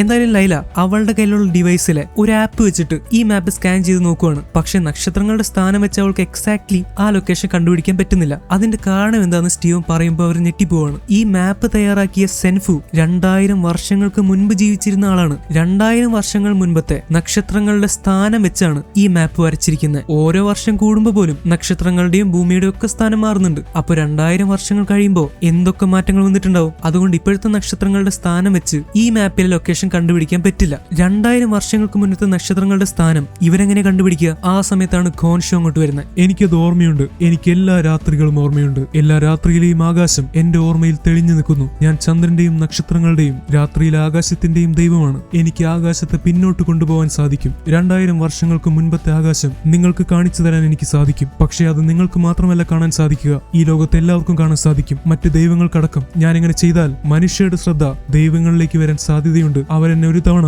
ഇനി ഇങ്ങനെ ചെയ്യരുതെന്ന് പറഞ്ഞു വിട്ടതാണ്. പക്ഷെ ഞാനിപ്പോ ചെയ്യാൻ പോകുന്ന കാര്യം അവരെ തീർച്ചയായിട്ടും ദേഷ്യം പിടിപ്പിക്കും. അവരെന്നെ ഒരു കല്ലിനകത്ത് കെട്ടിയിടും, എന്നെ ബന്ധിക്കും. അമിത്തിന് ചെയ്തതുപോലെ എന്നെയും അവർ ചെയ്യും. അതുകൊണ്ട് ഇതൊക്കെ കഴിഞ്ഞ് മാർക്ക് ഈ ശരീരത്തിലേക്ക് തിരിച്ചു വരുമ്പോ അവനോട് എന്നെ വന്ന് രക്ഷിക്കാൻ പറയണം. ഇതല്ലാതെ മറ്റൊരു വഴിയും ഞാൻ കാണുന്നില്ല. എല്ലാം നല്ലതിനായി നടക്കട്ടെ. ഇങ്ങനെ പറഞ്ഞ് ഖോൻഷു കൈകൾ ഉയർത്തുവാണ്. ഈ സമയത്ത് സ്റ്റീവൻ മിസ്റ്റർ നൈറ്റായി മാറി. ഖോൻഷുവിന് ഈ കാര്യം ഒറ്റയ്ക്ക് ചെയ്യാൻ പറ്റില്ല. അത്രത്തോളം പവർ വേണ്ട ഒരു കാര്യമാണ് അവൻ ചെയ്യാൻ പോകുന്നത്. ആകാശത്തിനെ പിന്നോട്ട് തിരിക്കുകയാണ് അവൻ ചെയ്യുന്നത്. 2000 വർഷങ്ങൾ പിന്നിലേക്ക്. ഖോൻഷുവിന്റെ ശക്തി അവന്റെ അവതാരത്തിലേക്കും കൂടി പടർന്നിരിക്കുവാണ്. അതുകൊണ്ട് ആ അവതാരവും കൂടി കൂടിച്ചേർന്ന ശക്തി ഉപയോഗിച്ചാലേ ഇത് ചെയ്യാൻ സാധിക്കൂ. ഖോൻഷു സ്റ്റീവനോട് അവൻ ചെയ്യുന്നത് പോലെ കൈകൾ ഉയർത്താൻ പറയുന്നു. ലൈലയും അവളുടെ ഡിവൈസ് വെച്ച് ലൊക്കേഷൻ കണ്ടുപിടിക്കാൻ റെഡി ആയിട്ട് നിൽക്കുവാണ്. പക്ഷെ എന്താണ് സ്റ്റീവനി ചെയ്യാൻ പോകുന്നതെന്ന് അറിയാതെ അവൾ ഇങ്ങനെ ആശ്ചര്യപ്പെട്ട് നോക്കി നിൽക്കുവാണ്. പക്ഷെ പെട്ടെന്ന് ആകാശം മുഴുവൻ നക്ഷത്രങ്ങൾ തെളിഞ്ഞു വരാൻ തുടങ്ങി. ഈജിപ്ഷ്യൻ കഥകളുടെ ലോകത്തിലെ അതിമനോഹരമായ ഒരു കാഴ്ചയാണ് ഇനി നമ്മളുടെ മുന്നിലേക്ക് വരുന്നത്.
ഒരുപാട് കാര്യങ്ങൾ ഇതിനുള്ളിൽ സംഭവിച്ചു കഴിഞ്ഞു. ഖോൻഷു പറഞ്ഞതുപോലെ അവൻ ആകാശത്ത് 2000 വർഷങ്ങൾ പിന്നിലേക്ക് തിരിക്കുവാണ്. ഓരോ നക്ഷത്രങ്ങളും ചന്ദ്രനുമടക്കം വളരെ സ്പീഡിൽ ഇങ്ങനെ കറങ്ങാൻ തുടങ്ങി. അങ്ങനെ വളരെ സ്പീഡിൽ കറങ്ങുന്നത് കൊണ്ട് നക്ഷത്രങ്ങളും ചന്ദ്രനും ഒക്കെ ഒരു ലൈൻ പോലെയാണ് കാണാൻ പറ്റുന്നത്. ഇതുപോലൊരു കാഴ്ച MCUവിന്റെ ചരിത്രത്തിലാരും കണ്ടിട്ടുണ്ടായിരുന്നില്ല. ഖോൻഷു പറഞ്ഞതുപോലെ ഈ കാഴ്ച അവർക്ക് മാത്രമല്ല, ഭൂമിയിലെ ജനങ്ങൾക്കും മിസ്റ്റർ ഹാരോയ്ക്കും ഒക്കെ കാണാൻ പറ്റുന്നുണ്ട്. ഇങ്ങനെയൊന്നും ചെയ്യരുതെന്ന് ദൈവങ്ങൾ ഖോൻഷുവിനോട് പറഞ്ഞിരുന്നു. ഇങ്ങനെ ചെയ്താൽ എന്ത് സംഭവിക്കുമെന്നും ഖോൻഷുവിന് അറിയാം. ഹാരോ പോലും പറഞ്ഞുപോയി, ഖോൻഷു നീ ചെയ്യുന്നത് നിന്റെ കല്ലറയിൽ നീ തന്നെ അടിക്കുന്ന ആണിയാണ്, നിന്റെ അവസാനത്തെ ആണി. പറഞ്ഞ പോലെ തന്നെ ദൈവങ്ങൾ വീണ്ടും ഒത്തുകൂടി. അവരെല്ലാവരും കൈകൾ കോർത്തുപിടിച്ച് ഒരു കല്ലിലേക്ക് ഖോൻഷുവിനെ ആവാഹിക്കാൻ തുടങ്ങി. അവർ മന്ത്രങ്ങൾ ചൊല്ലുന്നതോടെ അവിടെ ഇരിക്കുന്ന കല്ല് പതുക്കെ ഖോൻഷുവിന്റെ രൂപത്തിലേക്ക് ആയി തുടങ്ങി. അതായത് ഖോൻഷു എന്ന് പറയുന്ന ദൈവം ആ കല്ലിലേക്ക് വന്നുകൊണ്ടിരിക്കുകയാണ്. പതുക്കെ ഖോൻഷു മുട്ടുകുത്തിയിരിക്കുന്നു. സ്റ്റീവന്റെ കഴിവുകളും പതുക്കെ പോകാൻ തുടങ്ങി. എന്നാലും അവസാനത്തെ തുള്ളി കഴിവ് ഉപയോഗിച്ച് അവർ രാത്രിയിൽ ആകാശത്ത് അങ്ങനെ തന്നെ പിടിച്ചു നിർത്തുവാണ്. ഇനി എത്ര നേരം കൂടി പിടിച്ചു നിൽക്കാൻ പറ്റുമെന്ന് അറിയില്ല. പക്ഷെ അപ്പോഴേക്കും ലൈല അവളുടെ ഡിവൈസ് ആപ്പ് ഉപയോഗിച്ച് 2000 വർഷങ്ങൾക്ക് മുൻപുള്ള ഈ ആകാശം നോക്കി സെൻഫുവിന്റെ കല്ലറയുടെ സ്ഥാനം കണ്ടുപിടിക്കുകയാണ്. ഖോൻഷു പതുക്കെ പതുക്കെ മാഞ്ഞു പോകാൻ തുടങ്ങി. അവൻ മുഴുവനായി ആ കല്ലിലേക്ക് ആവാഹിക്കപ്പെട്ടു. അതോടെ സ്റ്റീവന്റെ ശരീരത്തിലെ സ്യൂട്ട് പോയി, അവന്റെ ശക്തികളും പോയി. അവൻ ബോധം കെട്ട് നിലത്തേക്ക് വീഴുവാണ്. ലൈല അവനെ എണിപ്പിക്കാൻ നോക്കുന്നുണ്ടെങ്കിലും സ്റ്റീവൻ എണിക്കുന്നില്ല. അവൾ സ്റ്റീവനെയും മാർക്കിനെയും വിളിക്കുന്നുണ്ട്, പക്ഷെ രണ്ടുപേരും എണിക്കുന്നില്ല. ഖോൻഷു പൂർണ്ണമായി ആ കല്ലിലേക്ക് ആവാഹിക്കപ്പെട്ടു കഴിഞ്ഞു. ഈ കല്ലിനെയാണ് ഉഷാബ്തി എന്ന് പറയുന്നത്. ഇങ്ങനെ ഒരു കല്ലിൽ തന്നെയാണ് പണ്ട് അവർ അമിത്തിനെ അടച്ചു വെച്ചിരിക്കുന്നത്. ഈ സമയത്ത് ഒസൈരിസ് ഖോൻഷുവിന് എന്ത് പറ്റിയെന്ന് കാണിക്കാൻ വേണ്ടി ആർദർ ഹാരോ ഇങ്ങോട്ട് കൊണ്ടുവരുന്നുണ്ട്. അതായത് ഖോൻഷു ആർദർ ഹാരോയുടെ മേലേക്ക് ഒരു ആരോപണം നടത്തിയതാണല്ലോ, പിന്നീട് എന്ത് സംഭവിച്ചെന്ന് അറിയാനുള്ള അർഹതയും അയാൾക്കുണ്ട്. ഒസൈരിസ് പോയി കഴിഞ്ഞ് ആർദർ ഹാരോ ഖോൻഷുവിന്റെ പ്രതിമയോട് കുറച്ചു നേരം സംസാരിക്കുന്നു. ഞാൻ മുൻപ് വളരെയധികം ആരാധിച്ചിരുന്ന എന്റെ ദൈവമായ ഖോൻഷു, ഇത് നിങ്ങൾക്ക് വേണ്ടി തന്നെ വരുത്തി വെച്ച ഒരു കാര്യമാണ്. പക്ഷേ ഒരു കാര്യം മനസ്സിലാക്കുക, ഞാൻ ഇന്ന് എന്തെങ്കിലും ചെയ്യാൻ ശ്രമിക്കുന്നുണ്ടെങ്കിൽ അത് നിങ്ങൾ എന്നെ അവതാരമാക്കി എന്നെ കഷ്ടപ്പെടുത്തിയത് കൊണ്ടാണ്. ഇപ്പോൾ എനിക്ക് എന്റെ വഴി മനസ്സിലായി. ഞാൻ ആരാധിക്കുന്നത് അമിത്തിനെയാണ്. അമിത്തിന്റെ ജഡ്ജ്മെന്റ് ആണ് ശരി. നിങ്ങൾക്ക് ചെയ്യാൻ സാധിക്കാതെയിരുന്നത് ഞാൻ ചെയ്യാൻ പോവുകയാണ്. നല്ലവർ മാത്രം നിറഞ്ഞ ഒരു മനോഹരമായ ലോകം, അത് ഞാൻ കെട്ടിപ്പടുക്കും. ഞാൻ ഇതെല്ലാം ചെയ്തു കഴിയുമ്പോൾ നിങ്ങൾ ഒരു കാര്യം മാത്രം ഓർക്കുക, നിങ്ങളാണ് എന്നെ ഈ പാതയിലേക്ക് വഴിതെളിച്ചത്. നിങ്ങൾ എന്നെ അവതാരമായി തെരഞ്ഞെടുത്തതുകൊണ്ടാണ് നിങ്ങളുടെ വഴി ശരിയല്ലെന്ന് എനിക്ക് മനസ്സിലായത്. ഇങ്ങനെ പറഞ്ഞ ആർദർ അനദർ ഹീറോ അവിടുന്ന് പോവുകയാണ്. ഈ എപ്പിസോഡ് ഇവിടെ അവസാനിക്കുന്നു. ഒരു കാര്യം എനിക്ക് പറയാനുള്ളത് എന്താന്ന് വെച്ചാൽ ഖോൻഷു ആകാശത്തിൽ വരുത്തുന്ന ഈ മാറ്റങ്ങളുണ്ടല്ലോ, അതിൽ പലർക്കും പല സംശയങ്ങളുണ്ട്. എനിക്കും സംശയമുണ്ട്. ആദ്യം തന്നെ ഖോൻഷു ഉണ്ടാക്കിയ ആ സൂര്യഗ്രഹണം ചന്ദ്രന്റെ സ്ഥാനം മാറ്റി സൂര്യന്റെയും ഭൂമിയുടെയും ഇടയ്ക്ക് ചന്ദ്രനെ വരുത്തിയാലാണ് സോളാർ എക്ലിപ്സ് ഉണ്ടാവും. പക്ഷേ നമ്മൾക്കറിയുന്നത് പോലെ ചന്ദ്രനും ഭൂമിയും തമ്മിൽ ഒരു ഗുരുത്വാകർഷണമുണ്ട്. അതുകൊണ്ടാണ് ഭൂമിയിലെ പല കാര്യങ്ങളും ശരിക്കും നടക്കുന്നത്. കടലിന്റെ ലെവലും തിരമാലയും അങ്ങനെ പല പല കാര്യങ്ങളും ചന്ദ്രന്റെ ഗ്രാവിറ്റിയും പ്രഭാവവും കാരണമാണ് ശരിക്കും പ്രവർത്തിക്കുന്നത്. പെട്ടെന്ന് ചന്ദ്രന്റെ സ്ഥാനം മാറ്റി അങ്ങോട്ട് വെക്കുക എന്ന് പറഞ്ഞാൽ അത് ഭൂമിയിലെ എല്ലാ കാര്യങ്ങളെയും പ്രശ്നത്തിലാക്കും. ദൈവങ്ങളുടെ ശ്രദ്ധ ആകർഷിക്കാൻ വേണ്ടി ഖോൻഷു അങ്ങനെ ചെയ്യുമെന്ന് നിങ്ങൾക്ക് തോന്നുന്നുണ്ടോ? എനിക്ക് തോന്നുന്നില്ല. ഖോൻഷു പറയുന്നത് പോലെ അവൻ ചന്ദ്രന്റെയും നക്ഷത്രങ്ങളുടെയും രാത്രിയിലെ ആകാശത്തിന്റെയും ദൈവമാണ്. ഞാൻ പറയുന്നത് എന്താന്ന് വെച്ചാൽ ആളുകളുടെ ശ്രദ്ധ ആകർഷിക്കാൻ വേണ്ടി അവൻ ആകാശത്തിലെ കാഴ്ചകളെയാണ് മാറ്റുന്നത്, അല്ലാതെ ചന്ദ്രന്റെയോ നക്ഷത്രങ്ങളുടെയോ സ്ഥാനമല്ല. ചന്ദ്രന്റെ പ്രകാശത്തെ ഖോൻഷു സ്വാധീനിക്കുന്നുണ്ടാവും. അതിനെയായിരിക്കും ഒരു സൂര്യഗ്രഹണം ഉണ്ടാക്കാൻ വേണ്ടി ഖോൻഷു ഉപയോഗിച്ചത്. അതുപോലെ തന്നെ ഈ നക്ഷത്രങ്ങളെയും ചന്ദ്രനെയും ഒക്കെ 2000 വർഷം പിന്നിലേക്ക് കൊണ്ടുപോയെന്ന് പറഞ്ഞല്ലോ. ഒരുപാട് പേര് വിചാരിക്കുന്നത് ഇത് ടൈം ട്രാവൽ ആണെന്നാണ്. ഭൂമിയെ മൊത്തമായിട്ട് 2000 വർഷം മുന്നത്തേക്ക് കൊണ്ടുപോയി, അല്ലെങ്കിൽ ചന്ദ്രനെയും നക്ഷത്രങ്ങളെയും 2000 വർഷം മുന്നത്തേക്ക് കൊണ്ടുപോയി. പക്ഷെ അങ്ങനെയൊന്നുമല്ല,